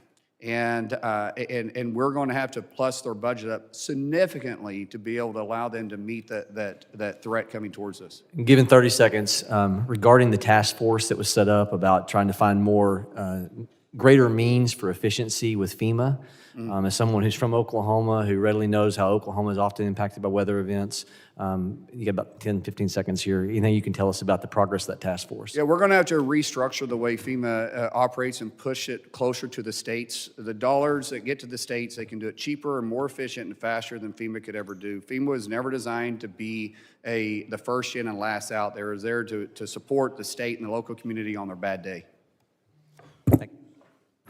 Gentleman yields back. I now recognize the gentlelady from Illinois, Ms. Ramirez, for 5 minutes of questions. Thank you, Chairman. I appreciate it. Secretary Mullin, you have been now in office for 71 days. And you've been in this new role in 71 days of your watch. And I'll be honest with you, my office is getting more of the same. As you can see in the posters, I'm not going to go into details here because I want to really focus on questions with you. So my questions are going to be yes or no, because I want to be able to go through a list of them. First one, Secretary, as a former member of the House and Senate, are you clear that members of Congress have statutory oversight authority over federally funded detention facilities? Yes or no? I do, with proper notice. Yes. When we're in a The answer is yes. shutdown, I'm it gonna takes move a on little to the bit next more one. time, I'm and sorry. all of our shutdown I'm right reclaiming now. my time. I'm going to go to the second question here. Yes or no? Given that Senator Andy Kim was acting within his statutory oversight authority at Delaney Hall, would you retract your comments that a senator probably shouldn't have been there? Yes or no? Would you retract them? Andy Kim and I have visited multiple Yes times. or There is no, no yes or no on Secretary? that. If you don't, I can sit I'd right like here to and not reclaim answer my any of your time. questions if it's going to be Chairman, yes or I'm no, reclaiming my because time there's a again. backstory Thank you. behind that Andy Reclaiming Kim my and I time. talked multiple times, and we let him into Chairman? the center that day. Thank you. These I want to yes go or on no to the questions, next one. Chairman. Chairman, You can't, Chairman, these aren't yes. I am the member. Suspend. I'm glad. I agree. Somebody We need to elected stop- you. We need to stop. We need to stop the Okay, clock. I said suspend. I said suspend. Okay. Again, the members are entitled to ask questions. The witness is entitled to answer them. He is here voluntarily. The members are entitled to ask their question. They cannot limit his answer. If they say yes or no, and it's not a yes or no question, they want to Chairman, if he's reclaim their unwilling to time. answer, we're reclaiming and we're moving on, Yeah, if you, correct? that's the fine. rule? You can reclaim your time, that's fine, but do not, you get to ask the question, the witness gets to answer it. You do not get to Chairman, tell can I him reclaim how it? to Does he answer. stop speaking? It's still suspended. Okay, but this is for everyone, this is for everyone, not just you. Again, we can add, because you did add, I think 10 more seconds back onto the clock. It's more like 20. 46. 10 more seconds back onto the clock. So we're going back to another question. Let's get it, Let me let's know when we're get ready. everything set, and then I will let everything start again. 346, please. So, Secretary, are you familiar with the ICE National Detention Standard, Standard 4, Food Service, that establishes that food in ICE detention must be nutritious and hygienic? Are you familiar with the standard? That's a pretty easy yes or no. Are you Yes, I familiar am. with the standard? Thank you. So, given ICE's standards and reports of decaying food confirmed by congressional oversight, would you retract your comments dismissing detainees' concerns about rotten food as a desire for ethnic food? Would you retract those comments? I didn't say rotten food. I said they wanted ethnic correct food, and I said, this isn't a Holiday Inn, we're not providing that. But So we you're did not release a retracting- menu, and if you saw time, if you look time to look at the So menu, you're you not can see it's retracting pretty your good food. comments? Okay.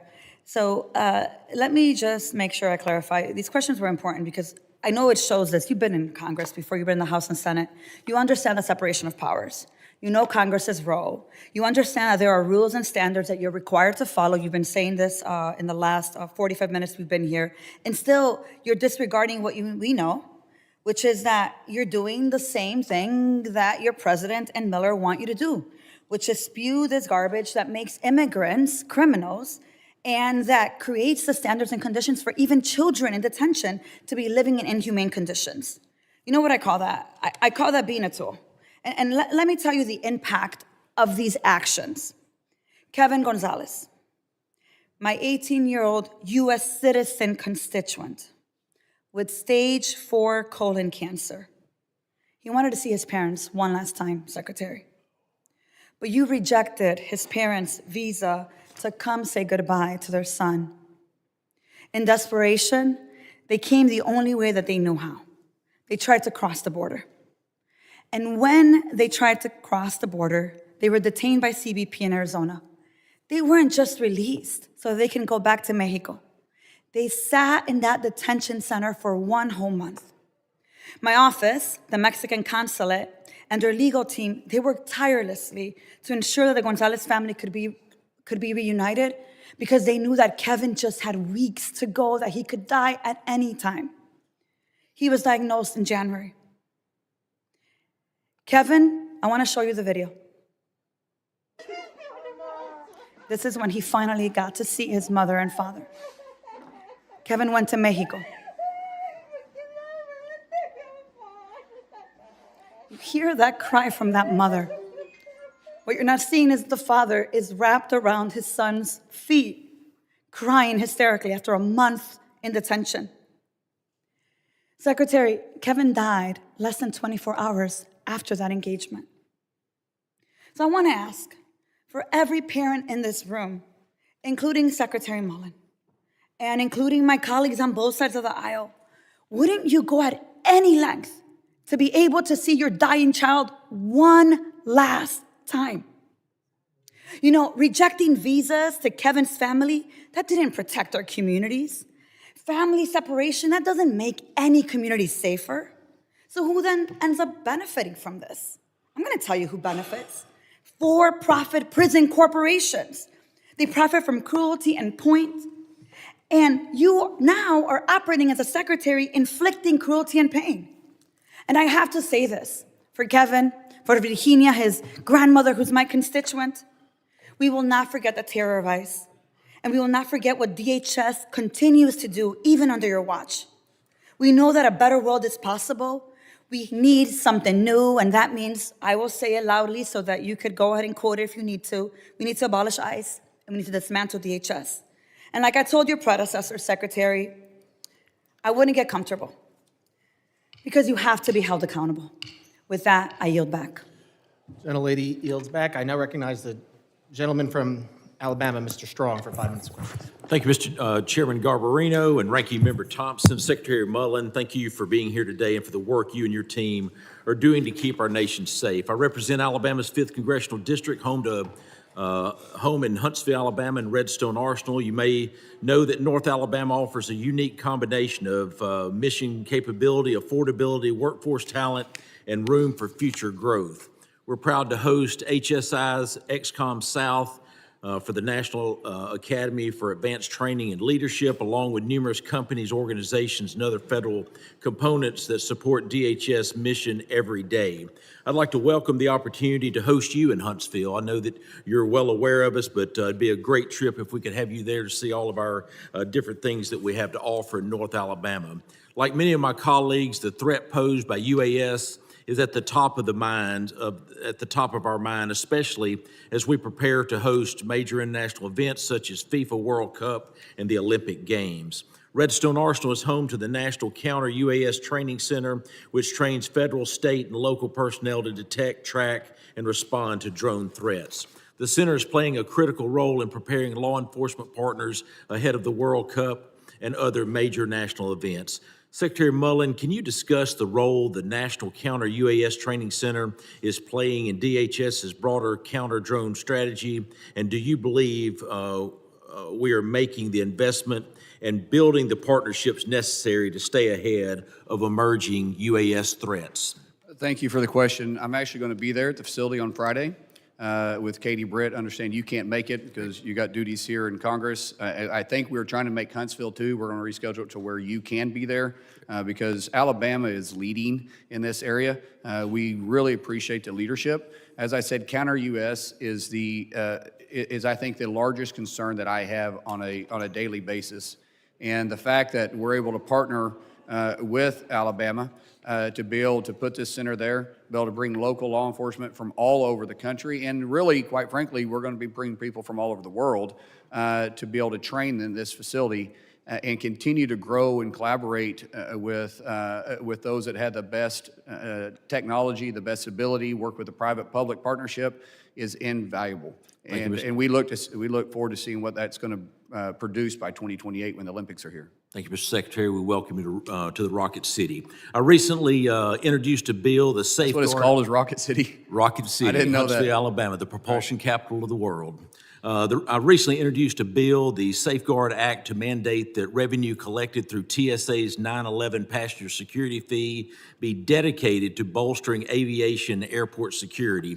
Can you speak to the importance of investing in security technology and what it would mean if Congress could end the diversion of these fees when it expires next year?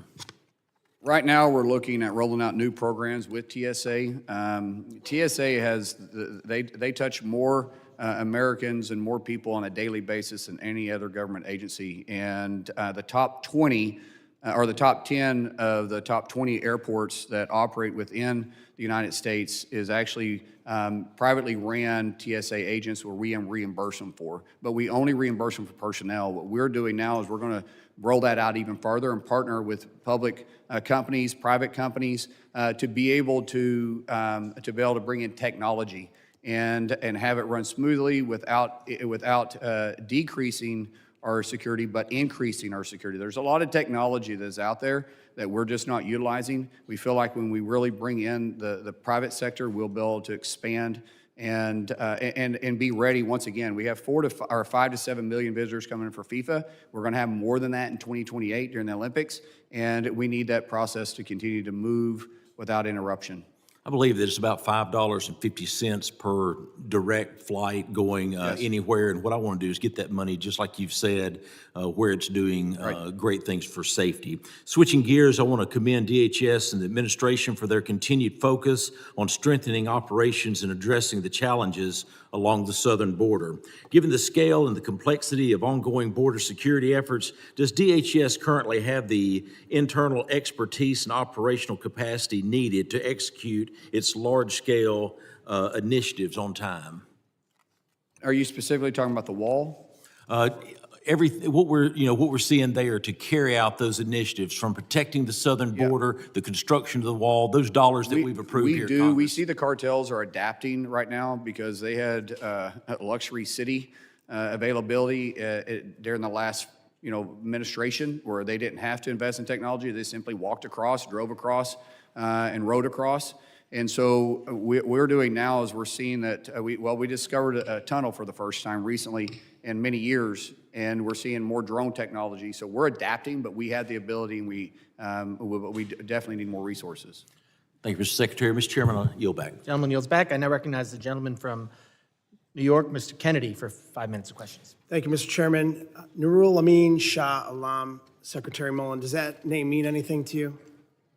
I'm sorry, repeat that? Nurul Amin Shah Alam, does that name mean anything to you? No, I don't think so. Okay. I'm very saddened, heartbroken, and disgusted by that, quite frankly. Mr. Shah Alam was here lawfully in our country, arriving in Buffalo, New York, as a refugee in December of 2024 with his wife and children. He and his family were in search of the American dream, a life free from persecution, free of genocide at the hands of their government, free from crimes against humanity, unimaginable to those of us that are lucky enough to be born in our free country. Mr. Shah Alam was promised a fate far different from what he'd been subjected to in Burma. Instead, his 14 months in the United States came to a tragic end following his release from your department. On February 19th, Mr. Shah Alam was detained by DHS. DHS agents determined he was here lawfully, and upon release, they dropped him at a closed coffee shop in Buffalo, New York in the dead of winter. That night, agents left him without proper clothing, without the care of his family, without any resources to find safety in near freezing temperatures. He was blind, disabled, spoke little to no English. His family, who filed a missing persons report days later, had no idea of his whereabouts or that he'd even been released. Tragically, Mr. Shah Alam was found dead 5 days later on February 24th, 2026, on a street in the unforgiving Buffalo winter, 5 miles from his home. I just want to say that I am familiar with this case. His death was caused by a stress ulcer, dehydration, and hypothermia, and it's been ruled a homicide. In the days following his passing, DHS claimed Mr. Shah Alam was dropped at a warm, safe location.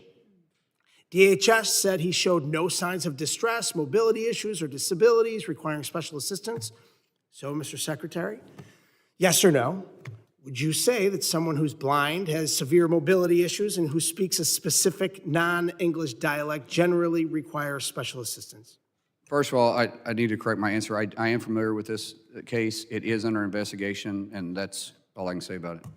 And would you say that the back of a dark parking lot in a closed coffee shop on a winter night in Buffalo without proper clothing is a warm, safe location? It's under investigation, sir. The family of Nurul Amin Shah Alam, the Burmese community, the people of Buffalo, refugees in every community in our country, and every single American deserves answers from your department. I've sent multiple letters to your department, including the day after you were sworn in on March 24th, demanding that DHS open an investigation into this case. I've received nothing in return. I just told you twice, it's under investigation. Okay, so why wouldn't you explain that and answer very simply in some sort of public response to the American people over 2 months ago? Over 2 months ago when this letter was written, and over 3 months ago when this man was found dead, and the last people that had any contact with him that we are aware of were your department. I apologize for not responding to you in 2 months. We want to really lean into that. In the past, I don't think this department underneath anyone's leadership has been real responsive to Congress. I have changed that. We are trying to be as responsive to anybody that calls me, reaches out to me. That's not acceptable, 2 months. I agree with that.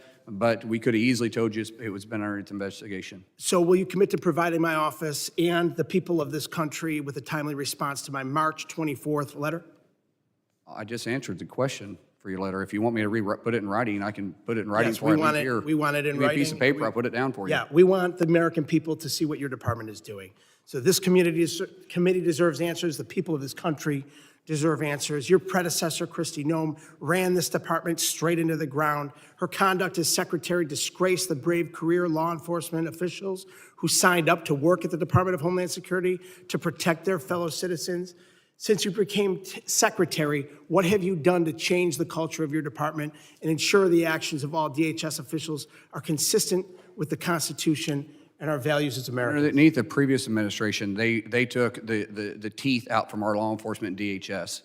My predecessor and myself were enforcing the law of the land, not turning a blind eye to it, and that's what Markwayne did. He turned a blind eye to it. Your predecessor is no longer here. She disgraced this department, and it seems like you are following right in her footsteps. Under your leadership, That is DHS not true. has Don't left accuse me of something that's not detainees true. Without Sir, food, you can or say all you medical want, care, but don't accuse me of something that's not congressional accurate. You can sit there and tell oversight, lies all day long, and all it ice is into a every lie. corner. Gentleman's time. That's a flat-out lie. You No, know it's a thank flat you. lie. That's a lie. Time. That is right. That's a lie. You know, Gentleman's time is expired. We will. You know that's a lie. That's a lie. You know it's a lie. Mr. Secretary, please, everyone. We will continue to do this hearing like we have done the ones in the past. I'm asking everyone, please, questions, answers, Do not attack each other's characters. That is something that is a violation of House rules. So, no attacking did the not- Secretary's I- character, no. I did not attack his I'm character, Mr. I'm Chairman. just saying the statement is for I simply everyone. stated facts about the department. It's- What I'm saying That right is now not a is. fact. You can't point to a single fact that Excuse me. that's accurate. Wait, Mr. Chairman, I think the point is, if the witness is not addressing a question, but making a statement, that's not a question. He shouldn't be allowed to ask. the point is, we've had these hearings before. This is not the first time we've had a secretary in front of us. Members know how we do things around here since I become chairman. I'm trying to keep a lid on this. Members will ask questions. They know there are rules. You cannot attack other members. You cannot, questions can only be directed to me or the witnesses. Witnesses will answer the questions. When a member reclaims their time, the witness should give back that time. Nobody should be going after anyone's character. That is not how we do things. We will get back on track here. Again, questions answer. This is not the first time. We are going to keep a lid on this hearing today. And when a member asks a question, they get to ask their question. The witness gets to answer it. They can't direct how the witness answers it. They can reclaim their time. They cannot tell the witness what to say. The witness is here and gets to answer the question that is asked. If the member does not like the answer and wants to get another question in before their time is expired, they can reclaim their time, and I will enforce that. But they can't be upset, and I don't want people talking over each other. That has been happening quite a lot today. So again, rules of decorum. Members will ask questions. Witnesses will answer the question. If the member doesn't like, if they want to get on to something else, they can reclaim their time.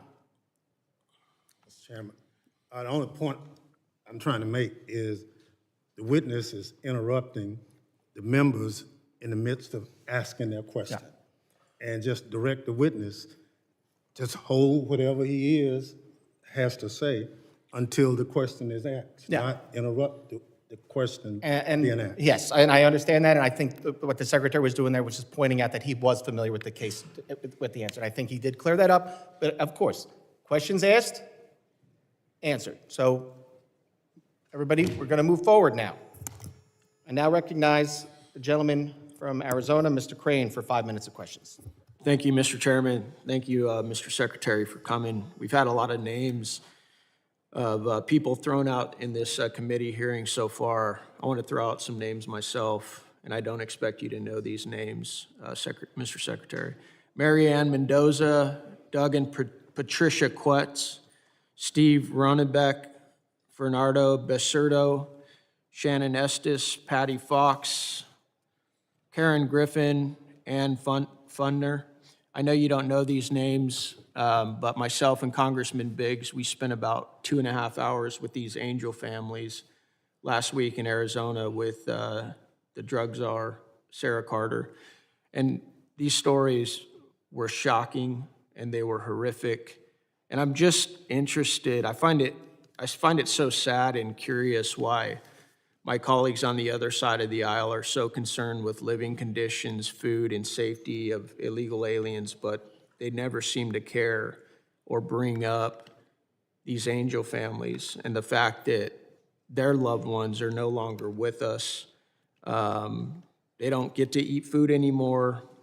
Their living conditions don't matter anymore because they're gone. They're dead. And the saddest thing to me, Mr. Secretary, in talking to them, and this is what broke all of their hearts, was that in every single one of these cases, their family members should be alive, and it was completely avoidable. Mr. Secretary, do you find it interesting that in the past, Democrats have supported border security and barriers, like Democrats like Obama, Clinton, Schumer voted for in 2006 for the Secure Our Fence Act. They also supported enhanced barriers in 2013 immigration bills. Do you find it interesting that the Democrat Party has shifted away from helping protect the homeland? Unfortunately, what we continue to see is political theater because of the far left base is where they demand them to be. And it has nothing to do with the living conditions. And if you would permit me here, Congressman, I just want to point out a couple of things about Delaney versus the state penitentiaries in New Jersey. In Delaney, are in the state penitentiaries in New Jersey, you're 2 times more likely to die in New Jersey state facilities than you are in Delaney. We have 2 times the amount of space in Delaney, so when they say it's overcrowded, that's not accurate. We have 2 times as much more space than they do in the state penitentiaries in New Jersey. We have 2 times the medical personnel based on individuals that are in the Delaney versus the state penitentiaries. When you start talking about horrible conditions, in the Northern State Penitentiary, the Garden State Youth Correctional Facility, and in the New Jersey State Prison, they have horrible conditions. Let me just talk about this Garden State Youth Correction Facility. They received citations for filthy conditions in the kitchen, standing water, rodent and insect infestation, and expired fire extinguishers. In Northern State Penitentiary, they have multiple violations for continuing flooding, raw sewage, wastewater spillage, and lack of temperature control that they've never fixed. Not one of these individuals have ever protested about what's happening in their own state yard, or backyard. Thank you, Mr. Secretary. It was interesting because several of my colleagues earlier on in this hearing brought up DHS supporting white nationalism. Do you remember a couple of members pointing that out? And then you actually brought up something, you said, you asked one of my colleagues if he had endorsed the Senate candidate from Maine, Mr. Plattner, I believe his name is, who's a Nazi sympathizer. I actually looked it up. He had not endorsed that individual, but certain members of Congress had. And I'm going to read those names for you. Bernie Sanders, Elizabeth Warren, Ruben Gallego, and Martin Heinrich, and Ro Khanna have all endorsed this Senate candidate from Maine. Do you find it interesting that all these accusations and targets of DHS and white nationalism are being targeted at you, yet their party continues to support this Nazi sympathizer running in Maine? It's hypocritical at best. Thank you. Yeah, that's what I thought. I want to move on to tunnels real quick. I know my time's running out. You guys just discovered a big tunnel. What are you guys doing to make sure that the cartels aren't going underground, since we've done a good job in stopping a lot of what they're trying to send through the ports of entry and at the ports themselves? As you know, this is the first tunnel that has been discovered in many years. We're deploying technology all around there for this because we see that we're forcing them underground because of President Trump's policies. Gentleman yields back. Now recognize the gentlelady from New Jersey, Ms. McIver, for 5 minutes of questions. Thank you, Mr. Chairman. I asked unanimous consent to enter the SOS letter signed by 300-plus detainees of Delaney Hall into record. Without objection. Thank you so much. Secretary Mullin, have you ever had a visit to Delaney Hall for an oversight visit? No, I have not. Thank you. The Department of Homeland Security was meant to safeguard the people, our homeland, and our values with the legal obligation to observe the basic human right and due process for everyone on U.S. soil. We have seen former administrations support transparency and cooperate with congressional oversight. Unfortunately, Trump and his administration are doing the exact opposite. This is a humanitarian crisis happening in my district at Delaney Hall Detention Facility in Newark, New Jersey. We're talking about Newark, New Jersey, Delaney Hall Detention Center. Recently, more than 300 detainees sent an SOS letter about the torturous conditions they face inside. After that letter, detainees went on a hunger strike to protest spoiled, rotten food, lack of medical care, and violent and unsanitary conditions. I have spoken to these people. I have seen these conditions with my own eyes. Detainees and their families have told me that the food served inside Delaney Hall is green and rotten, even containing live worms. They report that shower walls are covered in black mold and that toilets are backed up in what can only be described as an overflowing sewage. They are not given adequate cleaning supplies, and they are told that they must use paper towels and their own toothbrushes sometimes to try to get the facility to a safe level of cleanliness. Detainees and their families also share horrific accounts of being dumped into solitary confinement cells after surgery for medical observation and remaining there for months without any actual medical care. There are three detainees currently right now at Delaney trapped in this medical isolation right now. Sometimes when I visit, no doctor is present. No doctor. When the doctor has been there, they have known almost nothing about their patient's care. There were pregnant women in there without getting any OBGYN care, that the doctor didn't even know where they go for outside services. Tragically, 2 pregnant women miscarried after their emergencies were dismissed as psychological frenzies by GO staff. Additionally, when they tell members of Congress about these conditions, when they participate in hunger strikes, when they try to seek help, they face retaliation in this facility and from ICE.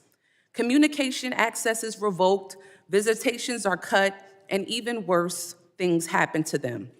Instead of addressing these inhumane conditions and attempting to solve them, this administration has chosen to weaponize DHS to cover up the abuses. Thankfully, Secretary Mullin, you are here today to answer some of these questions that my colleagues have. The Department of Homeland Security issued official statements calling the hunger strike a complete fabrication, while quietly transferring 15 women from Delaney Hall to a facility in Louisiana soon after the hunger strike began, along with other detainees. They were transferred. One of those women transferred is a victim of medical neglect who miscarried. I will continue to say his name as well. 41-year-old John Wilson Brutus. He died within 24 hours of entering an ICE custody at Delaney Hall, and ICE passed his death off as natural causes. And even as family members and civil rights groups practice their constitutional right to peacefully protest, federal agents tased, pepper sprayed, and put them under arrest. Inside Delaney, officers beat detainees in Unit 2A and 2B, pepper sprayed them, and proceeded to cut off their communication with family and their attorneys by placing them under lockdown. Secretary Mullin, Unit 2A and 2B. Hopefully you're taking notes. This department has doubled down on partisan showmanship as well, even threatening to stop the processing of international flights in cities like mine in Newark, because they don't like that Americans are protesting inhumane conditions and demanding oversight and accountability. This is not a matter of politics. The American people are concerned by what they hear and are unwilling to give their hard-earned tax dollars to what is happening. Lastly, Secretary Mullin, you talk about racism a lot in today's hearing. You know what's racist? Is the fact that every detainee in Delaney Hall is a person of color. The cruelty runs to the top of DHS, weaponizing the immigration system for your president and this administration racist grievances. With that, I yield back. Gentlelady yields back. I now recognize the gentleman from New York, Mr. Lalota, for 5 minutes of questions. Thank you, Chairman. Thank you, Mr. Secretary, for being here and for your leadership and all your hard work to help secure our awesome homeland. I know, Mr. Secretary, that your short tenure as Homeland Security Secretary, you fought hard to ensure our people have the resources they need to do their jobs. In light of the DHS shutdowns, you've properly advocated for our people, that they receive compensation for their hard work so they can keep our homeland safe, and I want to thank you for your efforts there. Along those lines, Mr. Secretary, I want to talk about the housing allowances afforded to our Coast Guard personnel. My Long Island district is home to several Coast Guard equities, including Sector Field Office Mauritius, Marine Safety Unit Quorum, 8th Navigation Team Mauritius, Station Eaton's Neck, Station Shinnecock, and Station Montauk. Several of those bases, Mr. Secretary, are in the Hamptons. This isn't a trick question, Mr. Secretary, but what comes to your mind when you think of the Hamptons? Hamptons? Yes, sir. Someplace Not a trick question. I can't afford. What is it? Someplace I can't afford. That's the right answer. Would you be surprised to hear, Mr. Secretary, that the housing allowance afforded to Coast Guard personnel stationed in the Hamptons is the same? The housing allowance there is the same in the Hamptons as the amount afforded to those who were stationed in more affordable, middle-class, blue-collar neighborhoods elsewhere on Long Island. Is that a surprise to you that those two allowances are the same? Well, yeah, it is, but it isn't, because we have talked to the Commandant about this. We're looking at doing a pay raise across the force by 7%. We're looking at the housing too. The Commandant has made this an issue because, unfortunately, a lot of places where the Coast Guard has been for many, many years, it's a beautiful area, and communities have grown up around it, which has put a strain on housing. So we got to bring back Coast Guard housing to make it affordable. We're going to talk about Coast Guard housing in a few minutes, Mr. Secretary, and my staff is coming with a map in a moment. The disparity, the lack of Coast Guard personnel to afford to live in the areas they protect has caused many of them to live far away from their duty stations. Good here. The map, as you can see, Mr. Secretary, shows that some of our coasties stationed on the South Fork of Long Island, and Montauk in particular, have to live a good hour and 40 minutes one way, almost 3 hours round trip, sometimes 4 hours round trip with bad summer traffic. They're in their cars 4 hours a day simply to live in a place that they can afford, because they can't afford to live based on the current housing allowance structure where they're stationed. The impact, in my mind, Mr. Secretary, is twofold. First, their own quality of life. This is time spent away from their families. This is time on the roads. This is some folks showing up to work, a very important job, fatigued because they have to be in that car for 2 hours. Second, as it relates more directly to the mission, it's a harm to recruiting that I've heard in my couple of years of visiting these bases, that a lot of coasties don't want to take orders to some of these Coast Guard stations because they can't afford to live there. Their kids can't go to the local schools. They have to go far away. And the recruiting efforts are damaged. And when we don't get the best coasties on Long Island, the mission gets degraded. So my question, Mr. Secretary, is can you help us Long Islanders resolve this issue? We're working on it. President Trump has made it a mission to reinvest in the force focus for 2028. He's investing $24 billion into the Coast Guard. First president to do that in decades, to take an emphasis on there. The only way we're going to actually be able to fix it is we're going to have to build housing. It's going to be very difficult to fluctuate the Let me ask you about housing as my 1 minute at time starts to wind down. Right now, there's a Coast Guard property. I don't expect that you know all the different Coast Guard properties throughout the nation. There's a Coast Guard property in my district at West Hampton Beach. It's not a small property. It includes 24 units, 2 single-family homes, an office, a workshop facility. It was initially built in 1977, but we're going to sell it. I don't oppose the premise of selling it, but the question I have relates to what we do with the funds afterwards. I've asked some folks in and around the government, what are we going to do with the money once we divest ourselves of this very valuable piece of property? And the answer I've gotten so far, Mr. Secretary, is they're just going to put it into a national fund and figure out what to do with those dollars nationally.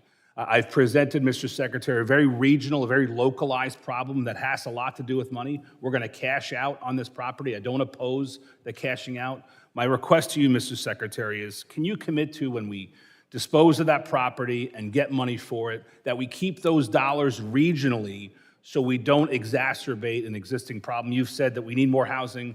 Let's reinvest those dollars more locally so we don't have complicated an existing problem. We'll look into that. I do understand the situation that we have here because it's very costly because of the environmental impacts we have in that area to develop it, because we're going to have to basically tear down those buildings and rebuild it. But I would think it only makes sense to reinvest in housing. Thank you, Mr. Secretary. Appreciate your leadership, sir. Gentleman yields back. I now recognize the gentlelady from Texas, Ms. Johnson, for 5 minutes of questions. Thank you, Mr. Chairman, Mr. Ranking Member, and Mr. Secretary. Thank you for being here today. DHS personnel carry enormous responsibilities every single day. TSA officers protect our transportation systems. FEMA personnel respond when communities are devastated by floods, hurricanes, and wildfires. Cybersecurity and counterterrorism professionals work around the clock to identify threats before Americans are harmed. These public servants should be empowered to focus on these missions, not forced to operate inside a department increasingly consumed by political agendas and headline-driven decision-making. Serious operational failures continue to mount at the Department of Homeland Security under this administration. We've seen individuals with lawful legal status being wrongfully detained or deported despite having authorization to remain in the United States. We've seen repeated allegations of detainees being denied adequate medical care and in some cases dying while in federal custody. Secretary Mullin, Americans are now looking to your leadership to determine whether this department can return to its mission it was originally created to fulfill.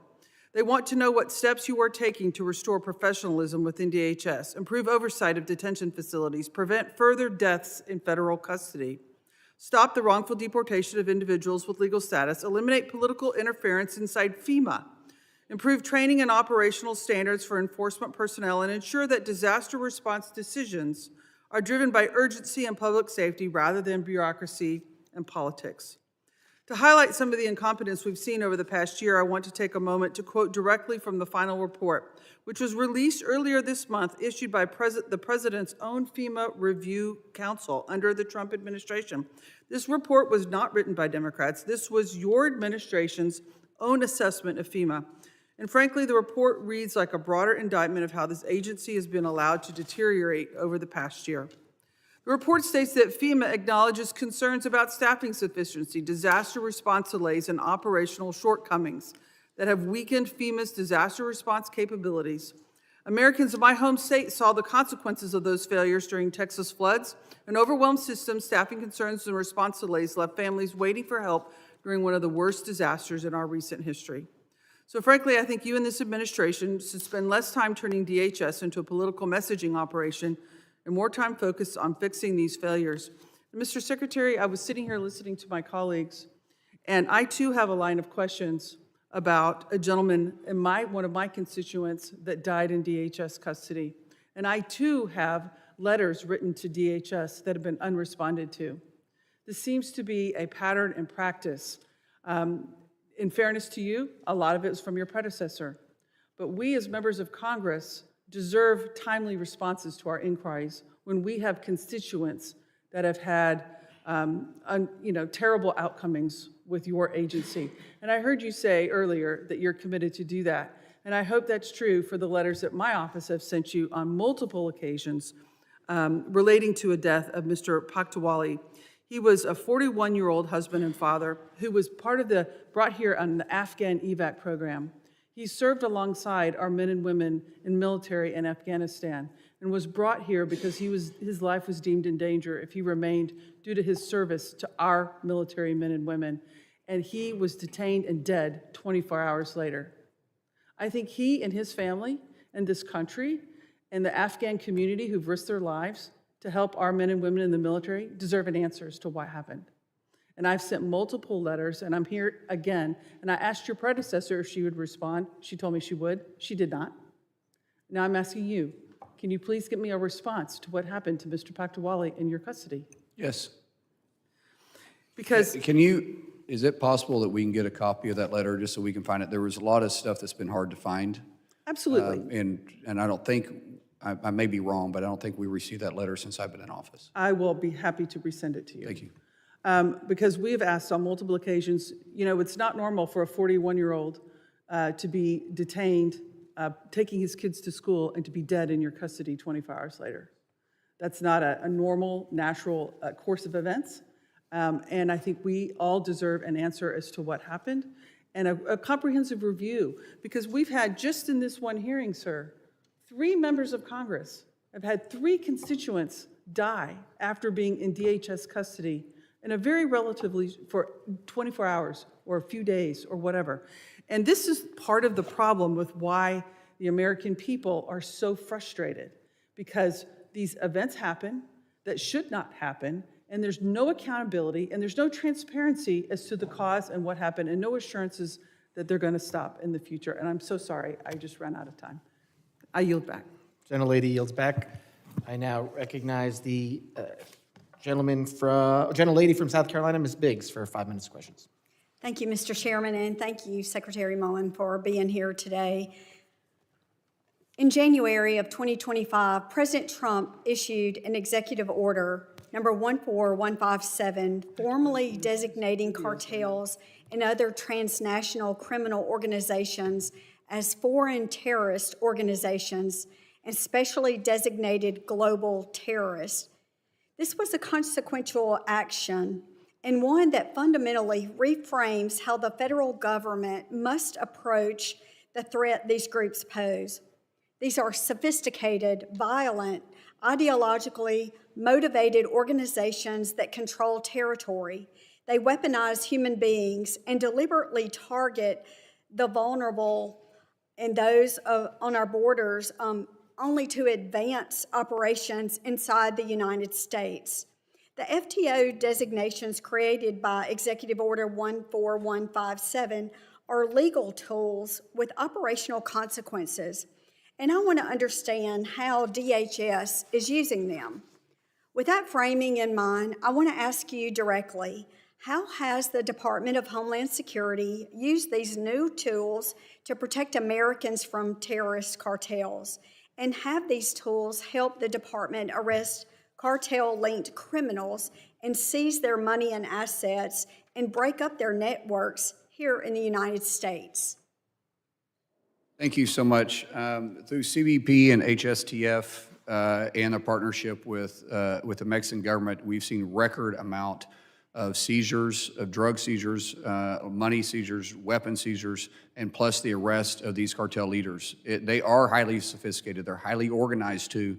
Every single inch of our southern border and Mexico's northern border is controlled by 9 separate cartels. And they call them plazas. And they have plaza bosses in every single one of them. Majority of those plaza bosses, well, actually every single one of them, we know who they are. We're actually searching for them, we're actually arresting them, and we're constantly leaning in towards the threat. We've seen drug seizures go up and the availability of drugs in our cities go down. Fortunately, we've seen fentanyl deaths go down, but they're way, way too high. That's all the pressure that we continue to pour into it. That's because of President Trump's leadership and the war that we have waged against the cartels and the poisoning of our streets and our cities and the amount of criminal activity that's taken place.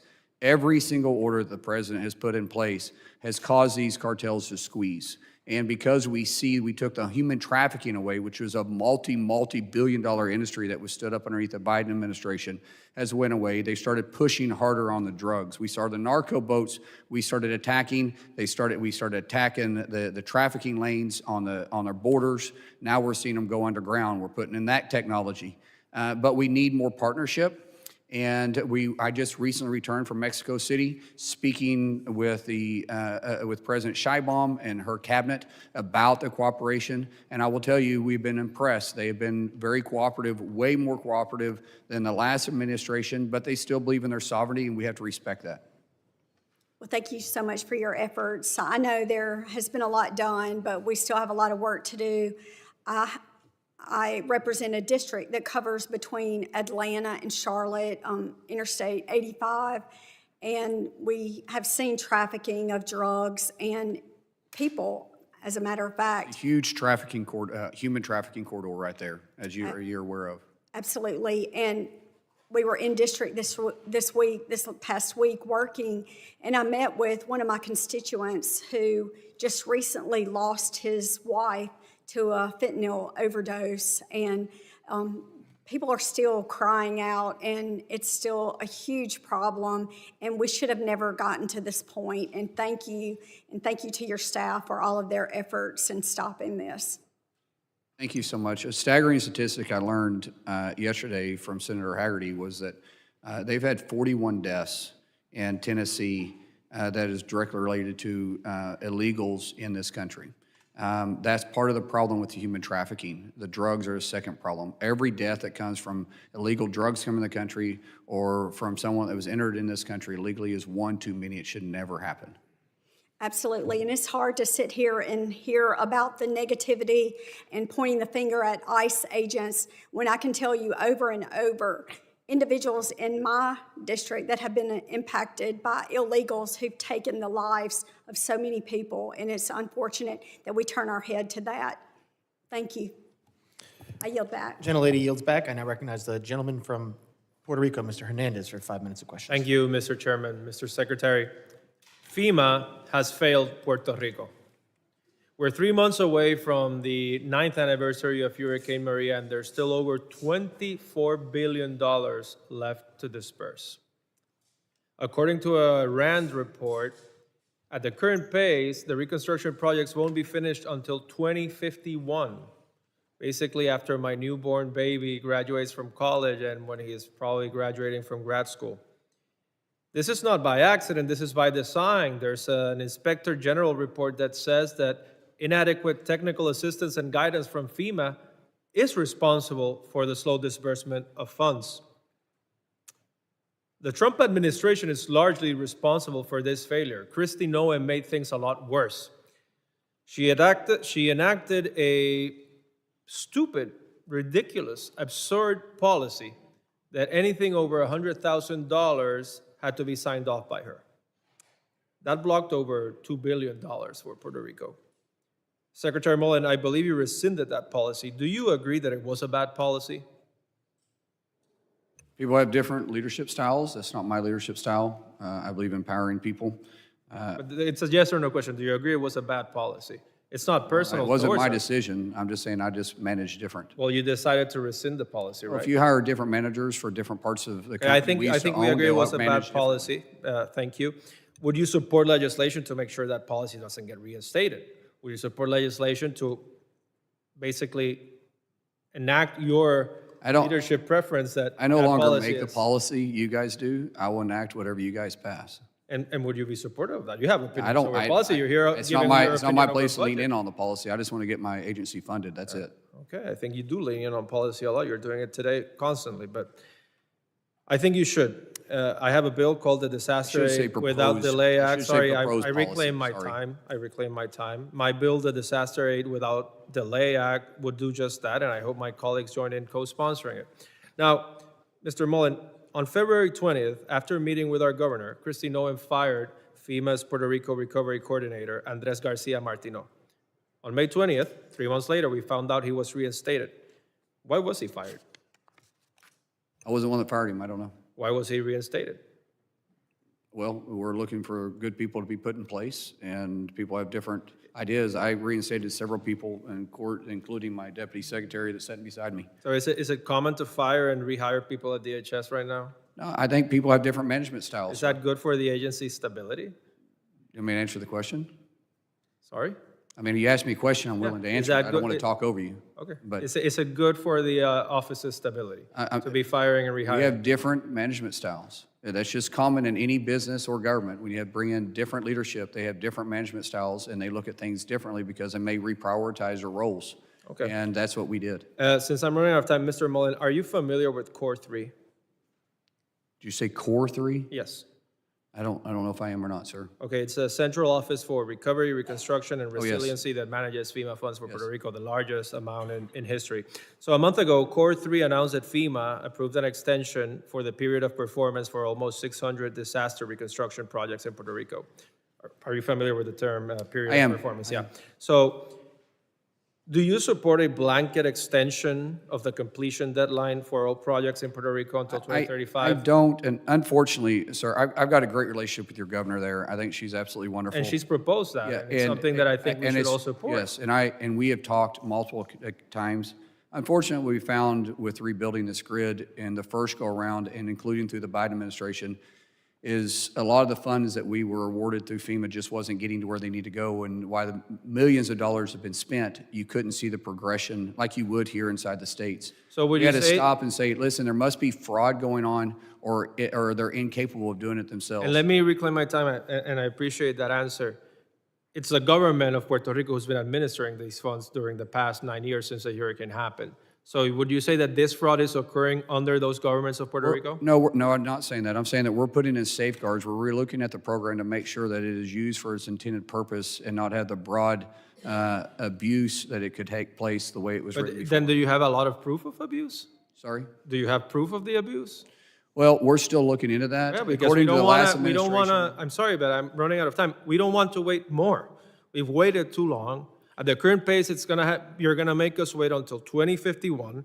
Your agency is responsible for this problem. Your agency is responsible for fixing Not this responsible problem. for the failed system, sir. And- The failed system in And Puerto Rico was abused your for agency many should do years. more to make sure the reconstruction of Puerto Rico is finished in a timely manner. Thank you, and I'm out of time. Gentleman yields back. I now recognize the gentleman from Colorado, Mr. Evans, for 5 minutes of questions. Thank you, Chairman, Ranking Member, and of course to the Secretary for coming today. And thanks to the new administration and Republicans in Congress, the border is secure and our homeland safer. Unfortunately, in places like Colorado, sanctuary states and sanctuary cities and their soft on crime policies are continuing to endanger communities. In Colorado and Denver today, homicides in Denver are up 50% compared to this time last year. Colorado's got 2% of the nation's population, but 10% of the human trafficking in Colorado. And we're one of only a handful of states in the country where overdose death rates are going back up again. And so, Mr. Secretary, we know who's responsible for a lot of that. It's the cartels, the foreign terrorist organizations, the organized criminal enterprises. And that's why I support policies to identify and dismantle these organizations that are bringing death and poison into our communities. And so my question to you is, Mr. Secretary, you mentioned it earlier, deporting the worst of the worst. How are you prioritizing immigration enforcement resources on these terrorists, criminals, drug dealers, gangbangers, and how are sanctuary policies impeding your efforts? Sir, there's a couple answers in this one. First of all, the 287G program, where we partner with local law enforcement and state law enforcement, really helps put the pressure on these illegals. It's where we reimburse a local community, the state, for equipment, for hours that they put in to help go after the worst of the worst. We don't see that cooperation in throughout Colorado because of Governor Polis's policies. We also have a huge issue with the lax banking policies in the state banking system with the drug trafficking. It creates a safe haven for money laundering to take place throughout Colorado, and we see some of the worst places in Denver. When you do that, you encourage that kind of behavior. When you become a sanctuary city, you don't just become a sanctuary city where you're housing criminals, but that criminal activity pushes out from that state into surrounding states and surrounding areas, and then you attract more of that criminal activity because the individuals feel like they're safe in there. They don't have to worry about local law enforcement looking at them because they're a sanctuary city. They know they'll be pulled over and be released. Even when we ask for retainer on some of these individuals that have serious criminal backgrounds, they release them constantly. And I know it's not the state police or the local law enforcement. They want to do their job. It's the local officials and your governor that's handcuffing them from being able to enforce the rule of law. Thank you, Mr. Secretary. I wish we could have 287G programs in Colorado, but ruling Democrats explicitly outlawed those. We've talked before, you know I was a cop in the Denver metro area for a little bit over a decade, sergeant, lieutenant, so not only was my responsibility to get the bad guys, but it was to preserve those professional standards within the agency and make sure we're following the law. And so during your confirmation, I was very pleased to hear you say that under how you run the department, that ICE would need judicial warrants unless there were some of the exceptions, but they would need judicial warrants to go into homes to make arrests the same way I needed when I was a cop. Can you just talk very briefly about how you're implementing that requirement in the department? Yes, if we're going to be entering a business or a house and we're not in pursuit currently after the individual, we want a judicial warrant to go in there. There's two things that happens, right? It covers the officer that's walking in the door just in case something takes place. It also assures us that we have the authority to do so what is deemed necessary to get the fugitive we're after. So we want to make sure we have cover, but there is exceptions. The administrative warrant can be administrated if the individual is avoiding us by running through places of business, running into an apartment complex, going through a door. We feel like they're a danger. We've got to enter in there. We don't have time to stop. If we're going to knock on your door at 3 o'clock in the morning, though, we'll have a judicial warrant. Glad to hear it. There's Supreme Court approved exceptions to the judicial warrant. You got to learn them in police academy. It sounds like that's exactly what you're referring to. Exigency, fresh pursuit, things like that. Final question to you. I got a lot of constituents in my district, farm workers, youth ministers, nurses, grocery store business managers. They've been living and working legally in the U.S. for decades with visas, but because Biden threw the borders open and flooded the immigration system, a lot of these folks that are legal are having trouble renewing their visas, and so would love to work with you to be able to find ways to help expedite these approvals so that we can keep the American economy working and keep those employers working. Last 15 seconds to you. We would applaud any assistance you could give us, any assistance that Congress could give us by passing new policies to help us streamline this would be wonderful. But unfortunately, we haven't upgraded our immigration, true legislation since 1959, and it needs to be updated today. I'm out of time. Yield back. Gentleman yields back. I now recognize the gentlelady from New Jersey, Ms. Poe, for 5 minutes of questions. Thank you, Mr. Chairman, and thank you, Secretary Mullin, for being here. Let me just begin real quickly by following up on something that you've recently stated. Recently, it was indicated that you had threatened to have your department pull custom agents from Newark Liberty Airport, among other airports. The idea that thousands of international travelers arriving in the United States for the World Cup could be turned around at the airport is not only obscured, but reckless and dangerous. That is why a broad coalition of industry groups, including the Chamber of Commerce, the U.S. Travel Association, and the Airlines for America are strongly opposing your plan, noting that it will cause chaos for travelers, fights, and our economy, while also posing safety risk. Today, Mr. Secretary, would you commit to not pulling any custom officers at Newark International Airport? Ma'am, first of all, I want to thank you. You've been sitting in front of me this whole time, and your demeanor has been very polite, and I do appreciate that. That speaks a lot about someone. My whole purpose of having to flex with personnel was because prior to the Governor Sherrill allowing the state police and local police to respond, they were saying they didn't have the resources. We were having officers get hit. We were having employees have a hard time getting in and out of work. Their vehicles were getting damaged. Federal vehicles are getting damaged. And what we have to do is prioritize our resources. So as long as they're still cooperating, which they are, and it worked out great when the state police showed up and local police showed up and started taking control of their streets, we can secure our building. But when we got to make ways for our employees to get in and out of work because their vehicles are getting damaged, they're getting threatened, we have to prioritize our Secretary, staff. I'm so sorry. I know. I'm just trying to answer your question. No, I appreciate it. It sounds to me like you're agreeing that you will not be pulling any of the officers from the Newark International Airport, so long as the two entities are able to work, and it appears as though that there is cooperation being held. As long as the cooperation continues, Very yes, well. ma'am, that is correct. Thank you so very much. I just want to, I'm not trying to be rude. you're I just good. want to make sure that I get an opportunity to ask the other questions. As you know, last week, I conducted a visit to Delaney Hall.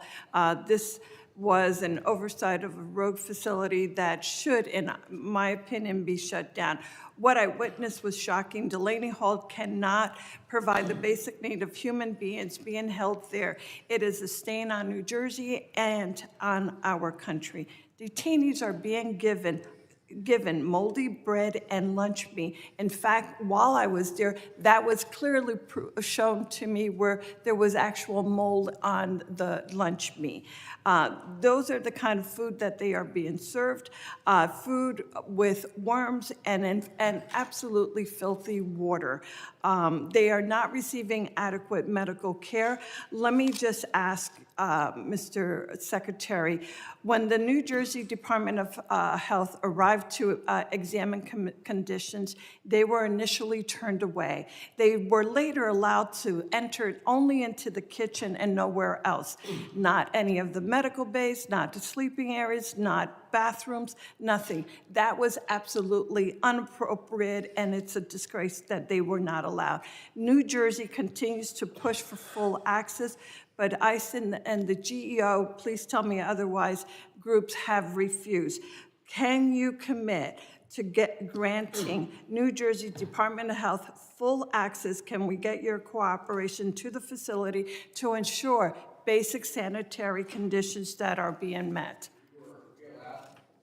We allow them to enter the facility and inspect areas that they are contracted and legally able to inspect. Not all the, depending, because it is a federal location, not all state inspectors have access to it. There is federal inspectors. But let me point out that not one single fine this year has been given to Delaney, yet in your own state penitentiaries, they have over 8,000 complaints because of medical conditions, because of sleeping conditions, because of facility conditions that's filed annually with the state penitentiary. We don't even touch that. There's been 333 in Delaney.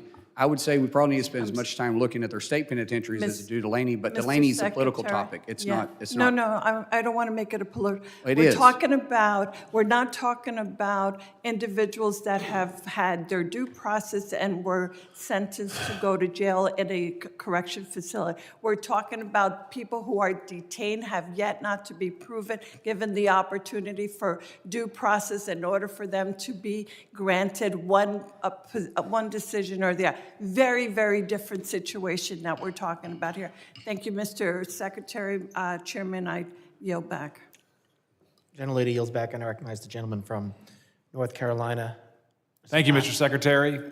Just a point of reference, I believe it was President Obama who opened up an ICE facility at Delaney Hall, so your point is well taken. That is This is correct. strictly political. It's strictly political, and I think that your agency is doing quite well when one of my Democrat colleagues just complained that an illegal immigrant subject to deportation had a legitimate complaint that he was not being served ethnic food.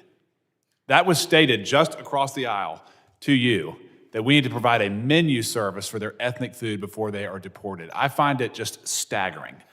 And what's most staggering about this, Mr. Secretary, is that unchecked mass migration obviously transforms our country for the worse. We saw that over the last 5 to 6 years, the Biden open border. It was felt in every pillar, every corner of our country, but it remains integral to the Democrats and their policies.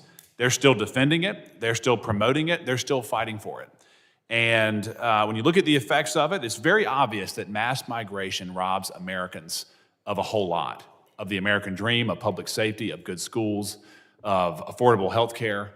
Mass migration will transform this country for the worse, yet they still defend it. And from where I sit, sir, I don't know why they continue to defend it, but there's really only 3 reasons that someone would defend mass migration. The first, big business wants cheap labor. The second, nefarious political motivations, starting with congressional apportionment and then with the mass amnesty voting bloc. And then second, some type of twisted ideology that Americans owe the world free healthcare, free schooling, free housing on our soil. And I find every one of those justifications disqualifying. Thank you for your partnership in trying to get this problem under control. And I want to give you a chance to respond to some of the unbelievably slanderous accusations that you have been the recipient of at this hearing.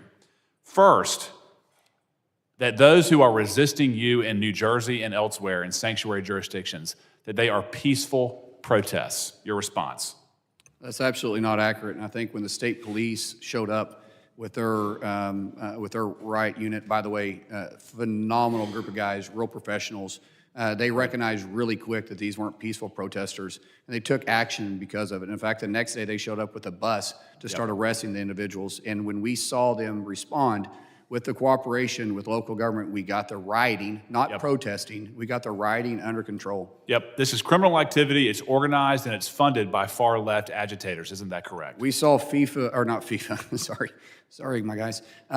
We saw Antifa flags being flown. We were doing facial recognition out there. We saw individuals coming in from Portland that had organized those riots. And we were in the process of tracing down the funding, which was funding this rioting, not protesting, rioting. It's criminal. Secondly, one of the most disgusting but common accusations is that your agency exercises white supremacy. I'm a former federal prosecutor. I know that Border Patrol is a majority-minority workforce.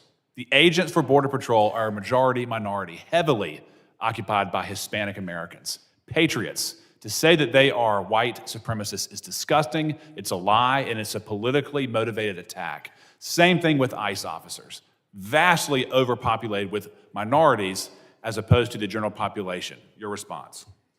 Unfortunately, what we see is when the left can't argue actual factual points, they just move to racism, and and it's reckless and demeaning to all of our federal employees throughout DHS.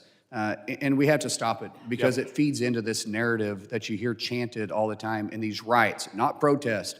I'm okay with protest. Sure. You have the right for the First Amendment, but you do it in a peaceful way in a legal area. That's right. If anything, sir, I would submit that we're being too tolerant to the rioters who obstruct law enforcement from Not carrying out anymore. their duties. I have Good. zero tolerance. If you Good. verbally assault our officers, you go after our vehicles, you assault our property, you assault one of our officers, we will find you, we will arrest you. And lastly, I want you to answer. The Democrats claim to be that they want to remove the worst of the worst. But in Judiciary Committee, we had a sanctuary prosecutor from Northern Virginia who campaigned on the fact that he was going to consider immigration consequences before charging and before plea deals.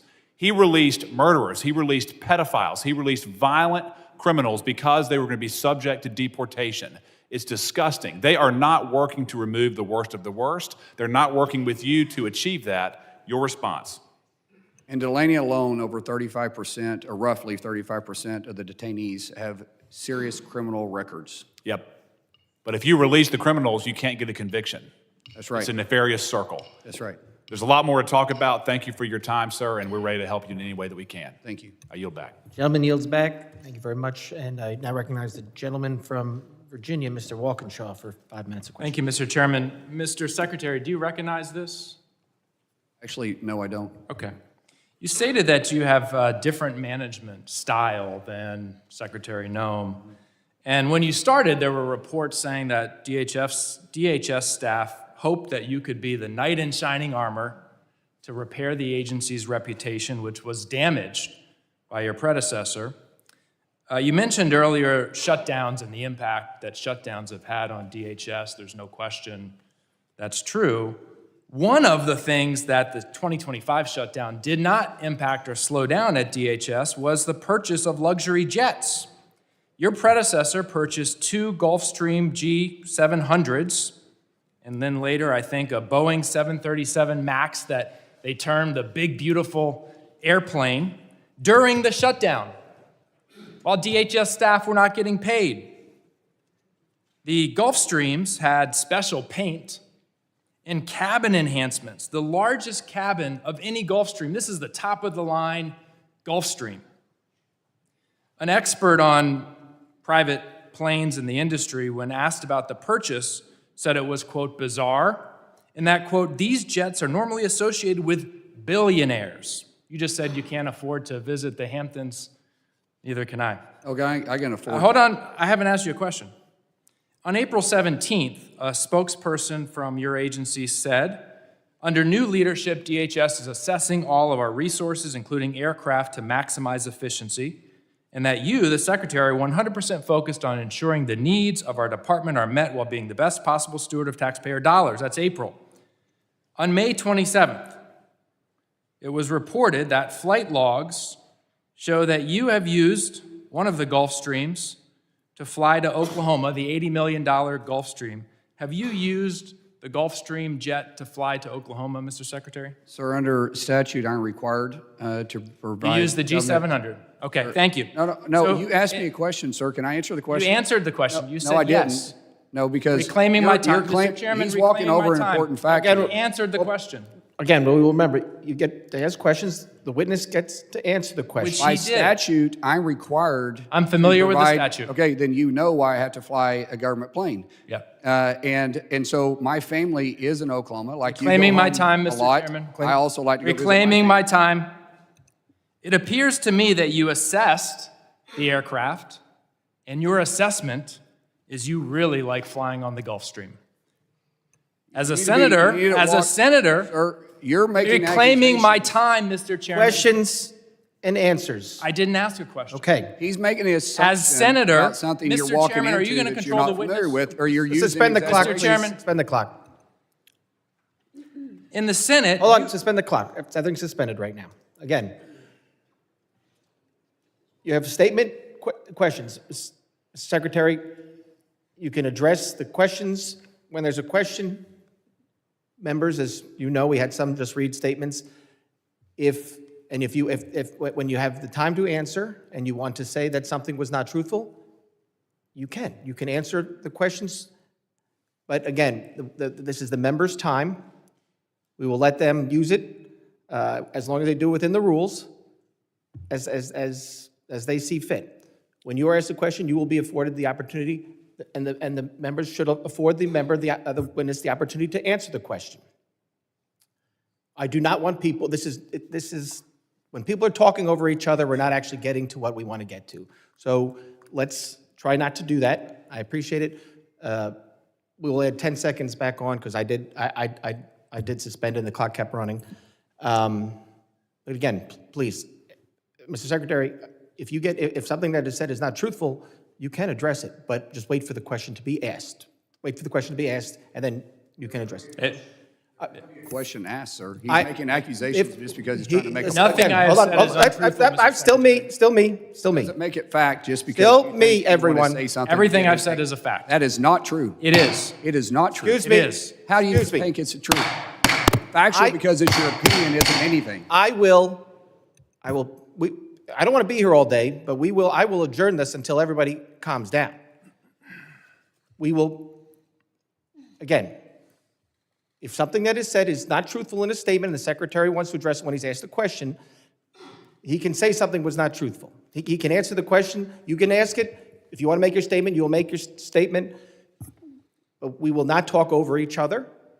And Mr. Secretary, if you're not asked a question here and you want to address it when somebody asks you a question later, I'm sure some of my colleagues might allow that. But again, we are not going to be talking over each other. We have only a few more questioners to go through. Let's finish this.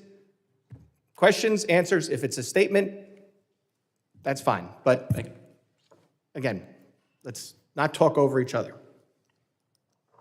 Thank you, Mr. Chairman. I'll share a fact. Mr. Secretary, when you were in the Senate, you voted for the so-called Big Beautiful Bill that blew up the deficit, trillions of dollars of deficit spending. And some of that was used to buy the Gulf Streams. You are deficit riding on a Gulfstream G700. So I want to give you the opportunity to answer a question. NBC News reported recently that the department was considering selling some of the luxury purchases that your predecessor made. And as you well know, I think, or certainly your deputy knows, there are other jets that could meet the needs of the secretary. There's a Gulfstream G280. I don't know whether that would meet your standards, only $25 million, not $80 million. You have aircraft in the Coast Guard fleet. Folks who work for you are flying MH-65, a helicopter. They've been flying it since 1984.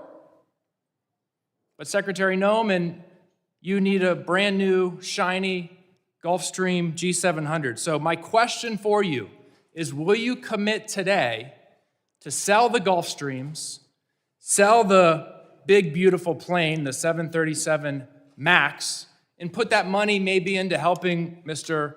Lalota's constituents who can barely get by on their housing allowance? Actually, those planes are inside the Coast Guard, so they were actually purchased for the Coast Guard. Will you sell the planes? Why do I need to sell them, sir? We need assets inside the Coast Guard, just like the DOW. So you want to keep the Gulfstream, you want to keep the 737 MAX. You got to have top of the line. 737 MAX is actually detailed to the executive branch. Yeah. And I've never seen it. Oh, actually, I've seen it. I drove by it. I've never. Have you flown the Gulfstream to Oklahoma? Of course I have. I'm required to. All right. I yield back. Well, actually, I don't fly it personally myself because I'm not a pilot. Gentleman yields back. I now recognize the gentleman from California, Mr. Fong, for 5 minutes of questions. Thank you, Mr. Speaker. Thank you, Mr. Secretary. I want to congratulate you on your appointment. You're the right man for the job, and I look forward to working with you. I know, as someone who represents Bakersfield, you have a personal relationship traveling with your son for medical treatment. So we just appreciate just you acknowledging, I guess, our region. I want to give you some time to address any questions that you felt you didn't get to answer. Well, I think what is failed to mention is because of the continuity that I'm required to be in communication 24/7, 365 days a week, I cannot fly commercial. I'm required by statute, the same as the Department of War, same thing as the Department of Justice, same thing as the Vice President and the President. We have to be in communication at all times. So if I'm going to go see my family, which my family lives in Oklahoma, I'm required to take that. If I had other means, I'd be happy to take it. But just like I did when I was in the Senate, I flew back and forth every weekend. Thank you. I want to as a Californian, we certainly are concerned about the planning for the World Cup as well as the LA Olympics in 2028, heightened threat environment. Clearly, the two Homeland Security shutdowns were not good, and certainly we, as Republicans, we've been trying to give you the resources that you need. With that being said, these two international events will test every level of our Homeland Security operations.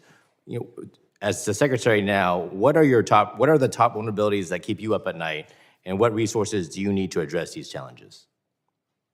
The biggest concern I have is honestly with drone defense. Our countermeasures with drones is I wouldn't say a vulnerability, but it is one of the areas that we are struggling with every single day. When we start talking about the soft areas, having great cooperation with local law enforcement is vitally important to us. Soft areas are areas outside of our perimeter, leading up to the perimeter. And we rely heavily on that. We've asked for some governments, or some, states to help with National Guard. They could use it for a training event if they wanted to in some of these weekends. We have, a lot of these cities are going to be doing every other day, we'll have an event at their facility for weeks on end. It puts a strain on everybody, and just the more police presence we have out there, the better we'll be. Thank you. Congressman, can I address one more thing too? Yes. By statute, I'm also required to have a number of seats, a set number of seats that's on the plane with me when I travel because of the continuity aspect of it, the resources plus Secret Service has to fly with me. So I can't simply jump into a smaller plane. I didn't make these rules. These rules were in place when I was nominated and confirmed to be in this seat. Your role as the head of Department of Homeland Security is extremely vital. I totally understand. You had mentioned earlier in I think another question that because of the shutdowns, we've missed milestones in the planning of the Olympics and the World Cup. I wonder if you could go into a little bit more specifics in terms of how you and your department are trying to catch up. Sorry, we had to start prioritizing when we came back alive, after 76 days of being shut down is what I say. When we came back alive, we started to prioritize what we can put efforts to, because during the shutdown, we weren't able, because we didn't have the employees and we didn't have the department to be able to start issuing these FEMA grants that we need to run with all the host cities for the Olympics and then also FIFA. So when we came back alive, we had to start really focusing on FIFA because we were behind and those agencies were hurting for finances. We had to put all efforts into it. Now, we're caught up. Well, we're not totally caught up, Troy, but we're close to being caught up. And as soon as FIFA is over, which is the 19th of July, is that correct, sir? I think it's the 19th of July is or the 18th, one of the two of July, we will be able to start focusing on Olympics again. Yeah, just let me add too, we, in the last 3 weeks since Secretary has taken over, we've released $6 billion in FEMA, and a big part of that to get back out to the states because we were pent up with these shutdowns. And I'll also just add to this is that one of the hardest part is what we've had to piece together the big beautiful bill money and the appropriations. Something we really haven't talked a whole lot about today is FY27 and what we're doing here today. So, I think at some point, I would just say, big things that are out there. They talked about the TSA passenger fee. That was something that every year in the president's budget, we put that forward and we asked for you guys to give that to us to make the investments in TSA. Same thing this year. We hope that you guys would help us out. We'd really be able to use that money for the technology to help screen for this big event for FIFA. I appreciate that. I run out of time, but thank you for your questions. So we should focus on the topic of the committee hearing. And with that, I yield back. Gentleman yields back. I now recognize the gentlelady from New Jersey, Ms. Mejia, for 5 minutes. Thank you, Chairman. Thank you, Ranking Member Thompson. Secretary Mullin, you called our complaints about facilities like Delaney Hall a hoax and have stated that detainees receive health care 3 meals a day, due process. But I will say that from dozens of conversations, like my colleagues Poe and MacGyver, that I have personally had with detainees and what I have witnessed at Delaney Hall and at the Elizabeth Detention Center, I can say that I am horrified about the conditions that I am seeing, that I have witnessed in these facilities. The most shocking, to be honest, is what I would describe as medical abuse. I will say that I met detainees who complained about weaponized poor sanitation, spoiled food, specifically lack of medical care, and as it is related to their medication, a level of abuse that frankly is putting immigrants' lives and detainees' lives at risk.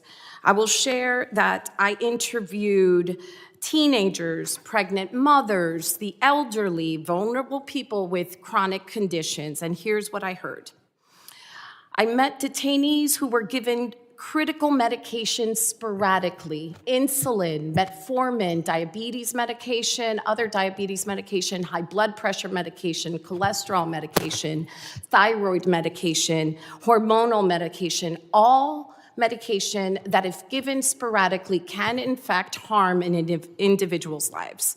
I met detainees who not only were given their medication sporadically or had their dosages lowered without consultation of their doctors, but I met detainees who were not even made aware of what medication they were given, just handed a bunch of pills and not told what had changed and whether or not any additions had been made. I also met detainees with chronic health conditions that were not being treated at all, or if they were being treated, insufficiently. So, sir, I'm going to make it easy. I would like to ask you a few yes or no questions since we're short on time. Again, questions. So first, do you audit how many detainees have chronic illnesses like diabetes, cancer, heart disease, or any chronic disease? Yes or no? As I said before, we provide 2 times the medical personnel Yes or no, per sir, person because I'm than the short New on Jersey time. State Penitentiary does. So you do audit the I didn't say that. who's I impacted? don't know if we audit that specific issue. but Okay, we so are that's a constantly no. overseeing our Okay, I'm going to medical take that staff. as a no. Do you monitor the conditions of detainees as warranted and prescribed by their doctors and not just by ICE employees or contractors? Yes or 2 no? times more medical staff than the state penitentiary does per Do individual. you monitor the conditions of detainees who have chronic conditions as prescribed by their doctors? Yes or We have no? 2 times the medical personnel than Okay, its I'm own going to state take that penitentiary. as I do not know the answer. Third question, detainees complain of healthcare treatment taking up to a week or more. Do you audit or track how long it takes between complaining about a health condition and the time it takes to receive care? Yes or no? In the state penitentiary, a 48-hour We're not notice for talking about healthcare state goes penitentiaries, sir. 40 You do not 35% oversee. unanswered. I'm not speaking of state penitentiaries. I'm speaking of Delaney Hall Our and immigrant standards detention pass centers. and succeed your own state Okay, penitentiary so that you as pay I no attention understand to. it, yet again, the answer is I don't know.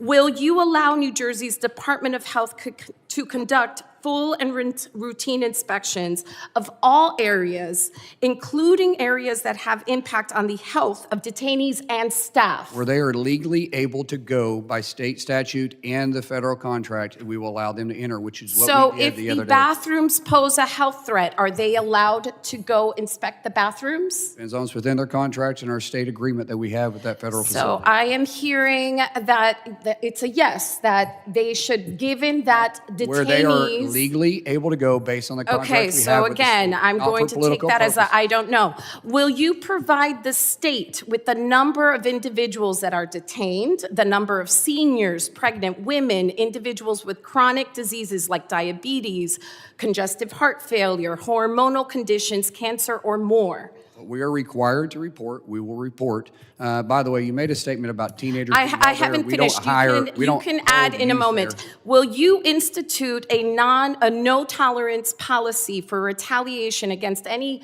detainee or staffer that is a whistleblower? Is that a no? Gentlemen, gentlelady's time is now expired. I now recognize the gentleman from Tennessee, Mr. Van Epps, for 5 minutes of questions. Thank you, Mr. Chairman, for convening this hearing today, and thank you, Secretary Mullin and Deputy Secretary Edgar, for joining us. You both lead one of the most critical components of our entire government. The men and women of the Department of Homeland Security devote every day to keeping Americans safe at home. And as a citizen and as a father, thank you for all you do. The first group of questions are on the alignment between DHS and local law enforcement. There's an opportunity to improve DHS intelligence and analysis, intel sharing with local law enforcement that we have worked on and you all are leading on, so that intelligence sharing is a two-way street. Can you discuss how your plan to consolidate INA with other offices to report directly to you will affect reporting structures and improve intel sharing, and how it will better enable DHS's relationship with local law enforcement who need actionable intelligence? Yes, we're trying to expand the 287G program to bring INA in to allow us to work and cooperate. We have a cooperation with where we reimburse for equipment, for overtime hours, for salaries, and that's from vehicles to drone defense, to everything in between, to be able to work with them, to train them on intelligence gatherings. There's a lot of small municipalities that doesn't have the ability to do so. If we're able to give a grant to them where they can hire somebody full-time, and then we're able to train them and then and bring them up for training facilities, that's what we're doing. We have the ability to do it in a small scale. If we can include it in the 287G program, it'd be extremely helpful. Great, thanks, sir. Next question. How is DHS working with fusion centers in every state to maximize communication, clarity, and effectiveness? And many fusion centers are heavily reliant on DHS grants for staffing. How will this budget better support fusion center functions and relationships with DHS components? Yeah, hey, I'm going to go ahead and answer that. So and it kind of relates to your first question. The way that INA is set up, we have 88 different fusion centers across the U.S. we insert ourselves into. So we are the key line between the intelligence community and the law enforcement community into the local jurisdiction. So this budget, as you know, is kind of a combination between FY27, what we've asked for at DHS, and FY27, what the OD&I asked for in Title 50 type money, because a lot of stuff that we do is classified. So the way this is set up, the OSIM consolidation that you asked about that actually consolidates INA, one of the benefits of that that the president put forward is that we'll be able to consolidate the mission support, the things that aren't so focused on the fusion centers, like CFOs, 3 CFOs for those different groups, procurement leads, all that. We basically are taking a lot of the back office out of that organization and being able to focus it on fusion centers. Great. Thank you, sir. Moving on to the Coast Guard, the budget request follows through on transforming the Coast Guard to meet modern needs. As the Arctic grows increasingly competitive, the Coast Guard is a critical piece of the U.S. force posture in the region. How does this budget support increased Coast Guard operations in the Arctic, and what else is necessary to ensure a capable and sustained presence in the Arctic? Icebreakers are obviously a huge asset that we lack. We have one icebreaker, Russia has 49. The president has made this a focus. Right now, we have 11 under contract. Hopefully, 3 will be delivered by 2028. And being able to respond to our own cargo ships, being able to respond to our own flagships, and also be able to help surrounding countries is vitally important. But it also allows us to get up to areas that are contested areas to which China is fishing in, Russia is exploring in, and areas they shouldn't be. So the focus that President Trump has put in there by putting $24 billion into realignment and investment with the Coast Guard is extremely important. Keep in mind, the Coast Guard is our first line of defense. Before they make it to our sovereign land, They take care of our coastal waters and in some areas pushing into the international waters. And the way they've been neglected over the years, for me, now being secretary over DHS and over the Coast Guard, I can't tell you how much I appreciate the investment President Trump has made and the focus he's put in there. We recently just came back from the Academy graduation. That's his second time to go to the Coast Guard graduation and be the commencement speaker. It's just unheard of. Yes, sir, I agree. Very, very glad to have that investment. Can I add Yes, sir. something specifically to FY27? So you'll see that the president asked for about another $1.8 billion to actually help with the staffing. And so specific to your request to the Arctic, not only for the Arctic cutters, but for the people that are needed to go up there. It's really important. We hope that you guys will support the budget. Thank you. Great. Thank you, gentlemen, for what you do. And with that, sir, I yield back. Gentleman yields back. I now recognize the gentleman from Louisiana, Mr. Carter. Thank you, Mr. Chairman. First of all, let me thank you for at least an attempt to balance and to measure the discussion. In order to get answers, we have to be able to have some flow of respect back and forth. So thank you for attempting to do that. Secretary Mullin, I'm a balls and strike kind of guy. I get the impression that you are too. So I'm going to treat it that way. And my line of questioning will be, I'll assume that you're going to tell the truth and you're going to do the right thing, as I'm going to be honest in my questions and try to return the favor. Let me start by thanking your organization for approving critical projects in my district that have been stalled for nearly a year, including flood mitigation projects in St. Bernard Parish and New Orleans. These types of mitigation projects are critical to communities in my district of South Louisiana, where we can still see destruction caused by Hurricane Katrina. Over 20 years later, the storms and the costliest natural disaster in U.S. history, claiming over 1,800 lives. FEMA's partnership and resources have been the backbone of Louisiana's rebuilding efforts. While the states have closed over 99% of the 2,000 recovery projects, we still need help. We have projects that are still waiting for resources. Mr. Secretary, the City of New Orleans and the Joint Infrastructure Recovery Program, JIRR, is a comprehensive FEMA-funded initiative to repair some 10,000 blocks of streets, drainage systems damaged by historic floods and storms. Will you please consider a time extension for these projects through 2028 to ensure that they can be completed responsibly? It's been just dragging along. I'll definitely look into it, sir. And any effort that you can will be greatly appreciated. Additionally, the state of Louisiana submitted time extensions And I'll get back to you on that too, what we come up with. Okay. And what is the holdup and why, if we do or if we don't, what the reason is. Fair enough. Additionally, Louisiana submitted time extensions for 43 other Katrina-related infrastructure and facilities recovery projects across South Louisiana. These projects face extraordinary challenges beyond grantees' control, including COVID-19 disruptions and construction firms' capacity supply chain. They were held up. Will you please also consider time extensions for these last few Katrina projects? Yes, sir, I'll definitely look into it. And once again, I'll get back to you with our findings on it. Fair enough. Finally, I'd like to bring to your attention the impact of the recent Jones Act waiver on the American mariners. The Merchant Marine Act of 1920, also known as the Jones Act, requires that goods shipped between the U.S. and ports to be transported on vessels are American-built, American-owned, crewed by Americans, ensuring a strong domestic merchant marine fleet ready to transport national defense and economic security. The current waiver, initially issued in March and subsequently extended in August, has resulted in the loss of millions of dollars to our domestic maritime industry, with work instead going to foreign flag vessels that undercut cheaper labor. Approximately 95% completed waiver voyages primarily benefit maritime operators that do not pay U.S. taxes or comply with the U.S. immigration laws. If there's time, if there's a way, can you assist with advancing issues to address these? We just recently opened up a new shipyard, I think in Corpus Christi, is that correct? in Galveston, I'm sorry. And what we've seen, sir, I haven't seen the millions of dollars lost because we're seeing that there was a huge backlog of product needing to move to the inland waters, and we didn't have the flagships, the vessels, and the crews to be able to get to them. And so right now, until we can get the ships built that can be flagged inside the United States, and we don't want to do any harm. The Jones Act, I have no issue with the Jones Act. Okay, with no disrespect, I have 43 seconds, and I think you've answered me, and I appreciate that. And notwithstanding, we can get into the particulars of if it was $1 million, it was 10 million, whatever. The reality is we need to make sure, and I think you'll agree, that we protect our American vessels to make sure that they're correct, and Jones Act is a way of doing that.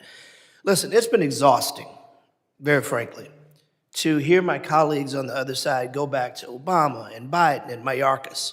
Listen, I'm a balls and strike kind of guy. I'm going to assume whatever happened in the past, whoever did it wrong, your job now is to get it right. And I want to give you enough time and room to do just that. Let me ask you a final question in my final 5 seconds. Mr. Secretary, the agents and officers who shot Miramar Martinez and killed Renee Good and Alex Preti, are they still working for DHS?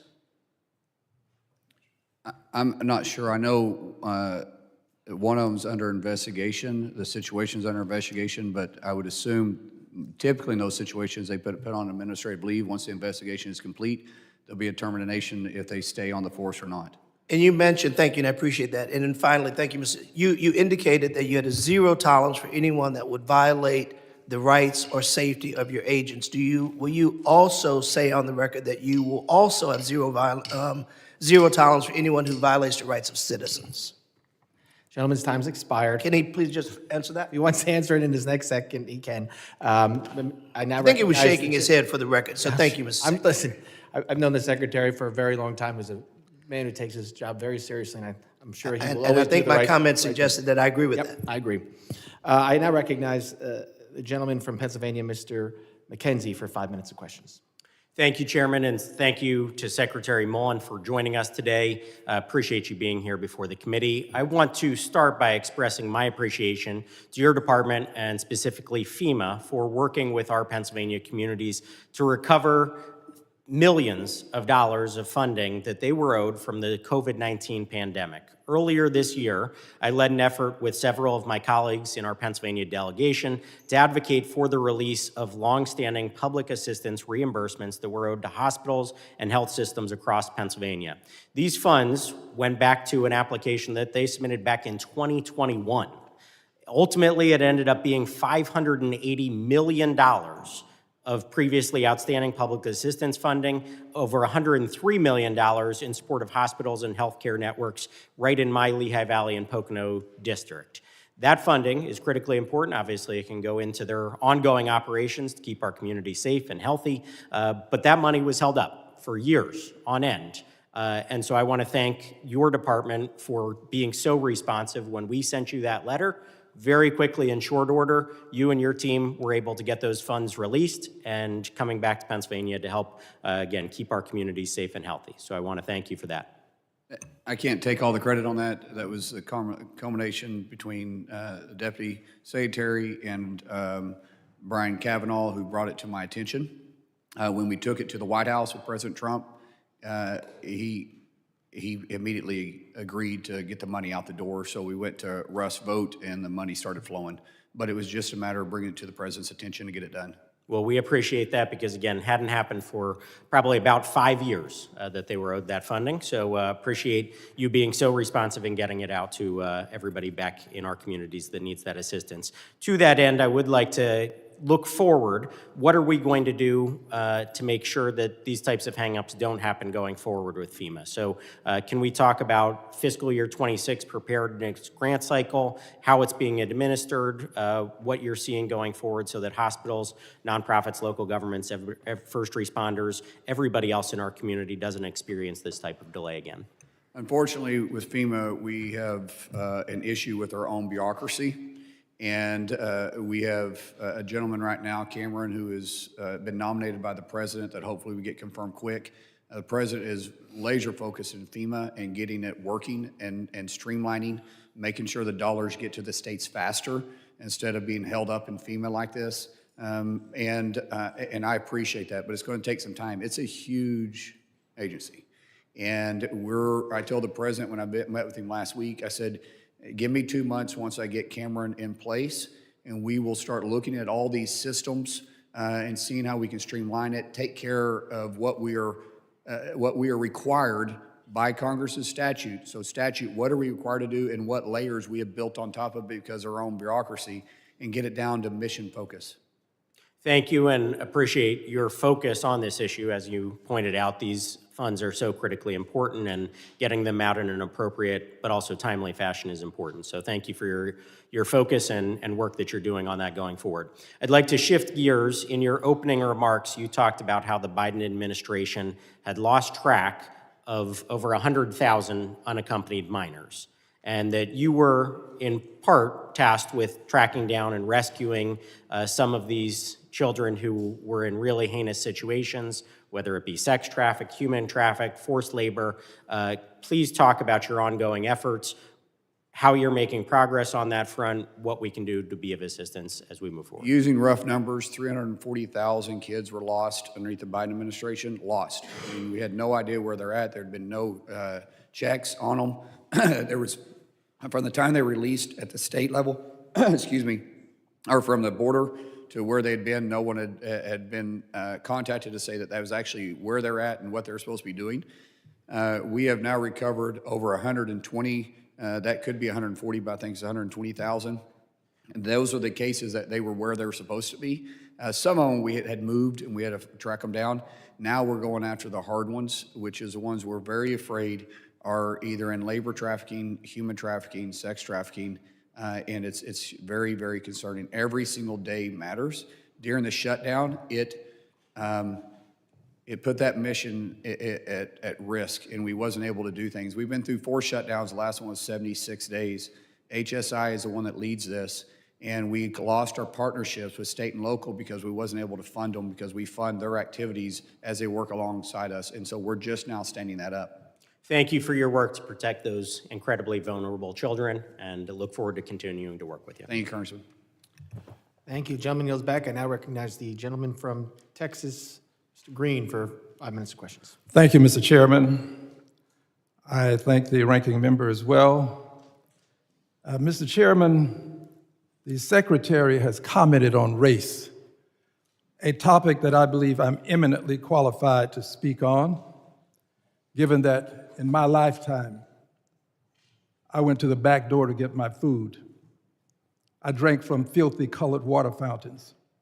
I sat in the back of the bus, in the balcony of the movie when a seat was available. So let me just share some of the characteristics of a racist, Mr. Secretary. A racist will depict people of color as apes. The pictures have been blurred, but you know who they are. This is what a racist would do. And a racist wouldn't apologize after doing this. Mr. Secretary, that's what a racist would do.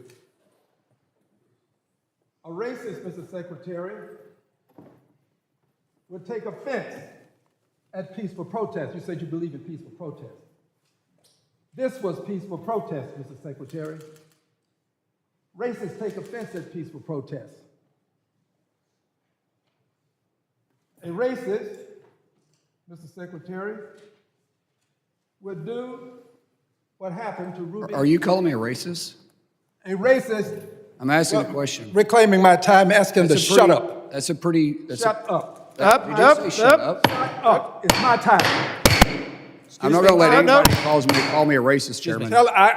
I never called him a racist. It's my time. It is, gentleman, will suspend. You will not. Suspend. Tell him to shut up. Gentleman suspend. No, the gentleman will suspend. No one will call me a racist. I'm Cherokee too. My family has been pretty tolerant. I ask that my time be restored.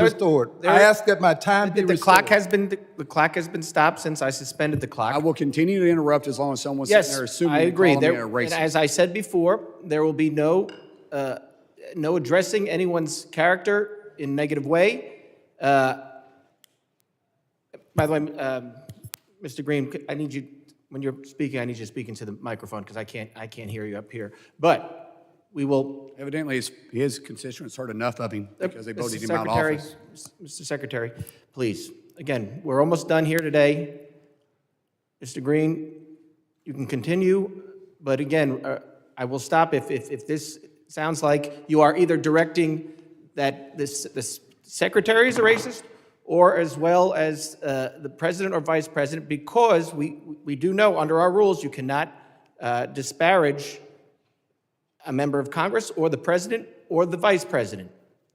So I understand what you're trying to do. Be very careful, because it is a violation of our committee rules to disparage another member, a witness, or the president or the vice president. Parliamentary inquiry. Mr. Chairman, when I'm speaking, I believe that the time belongs to me. I don't think that the secretary should interrupt me when I'm speaking. I have made very clear today that when the member has their time, it is their time. But again, I want to reiterate, it is a violation of House rules to make statements that might be personally offensive to the president or vice president. So we will let you continue with your time. Your time has stopped since I suspended the clock. But again, it is a violation. It is your time, sir. It is your time, I agree. But it is a violation of the rules of the House to make statements that might be personally offensive to the president or the vice president of the United States, as well as other members or question motives of colleagues. So I will let you continue, but we want to be I've now stated the rules, so we want to follow them. Thank you, Mr. Chairman. I will speak into the microphone so that I may be heard.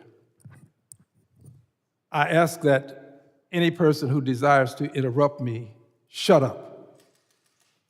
Now, this is Ruby Bridges.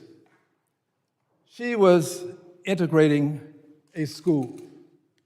You can see the hate on the faces of people. This was called racism. This was racism. All I did at the State of the Union address was display this, Mr. Chairman. This was what I did. I was peaceful. The secretary says he believes in peaceful protest. Cue the video, please. Cue one.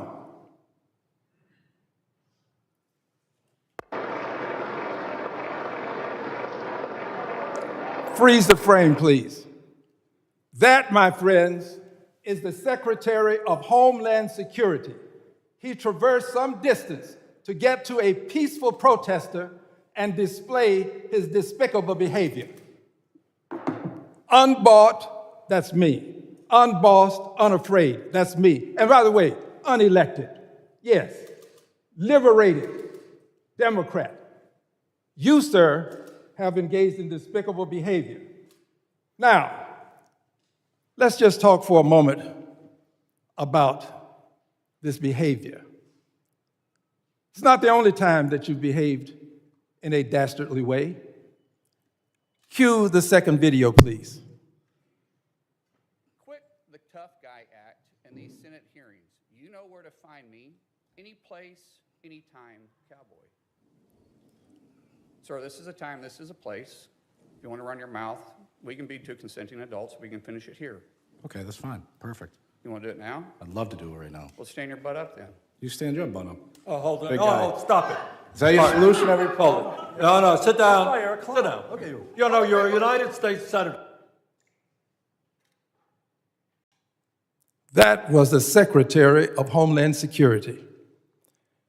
The Secretary of Homeland Security concerns me because of his behavior as it relates to peaceful protest, as it relates to the way he chose to come over and with force address a peaceful protester. It concerns me because in that department, they have many people of color.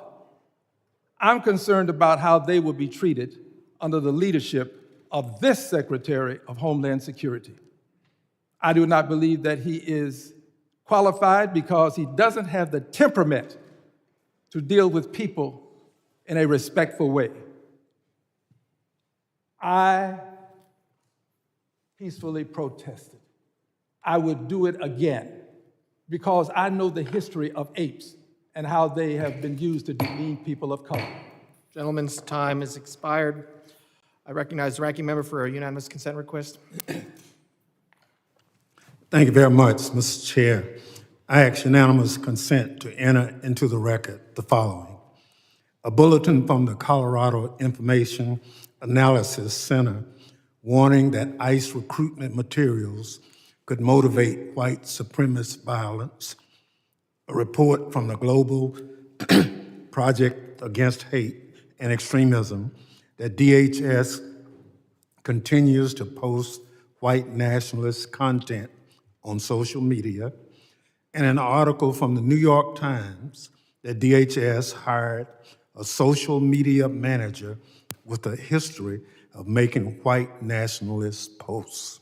Without objection, I recognize the gentleman from California for UC request. Thank you, Mr. Chairman. I have unanimous consent to submit for the record article, woman held by ICE for 25 days, despite evidence of citizenship, finally gets a U.S. passport. Without objection. UC request. Recognize the gentleman from Texas for a unanimous consent request. That the posters in an appropriate size be placed in the record, and that a document indicating the percentage of persons of color in Homeland Security be added to the record as well. Without objection. Members of the committee may have some additional questions for the witnesses, and we'd like to ask the witnesses to respond to these in writing. Pursuant to Committee Rule 7E, the hearing record will be held open for 10 days. Without objection, the committee stands adjourned.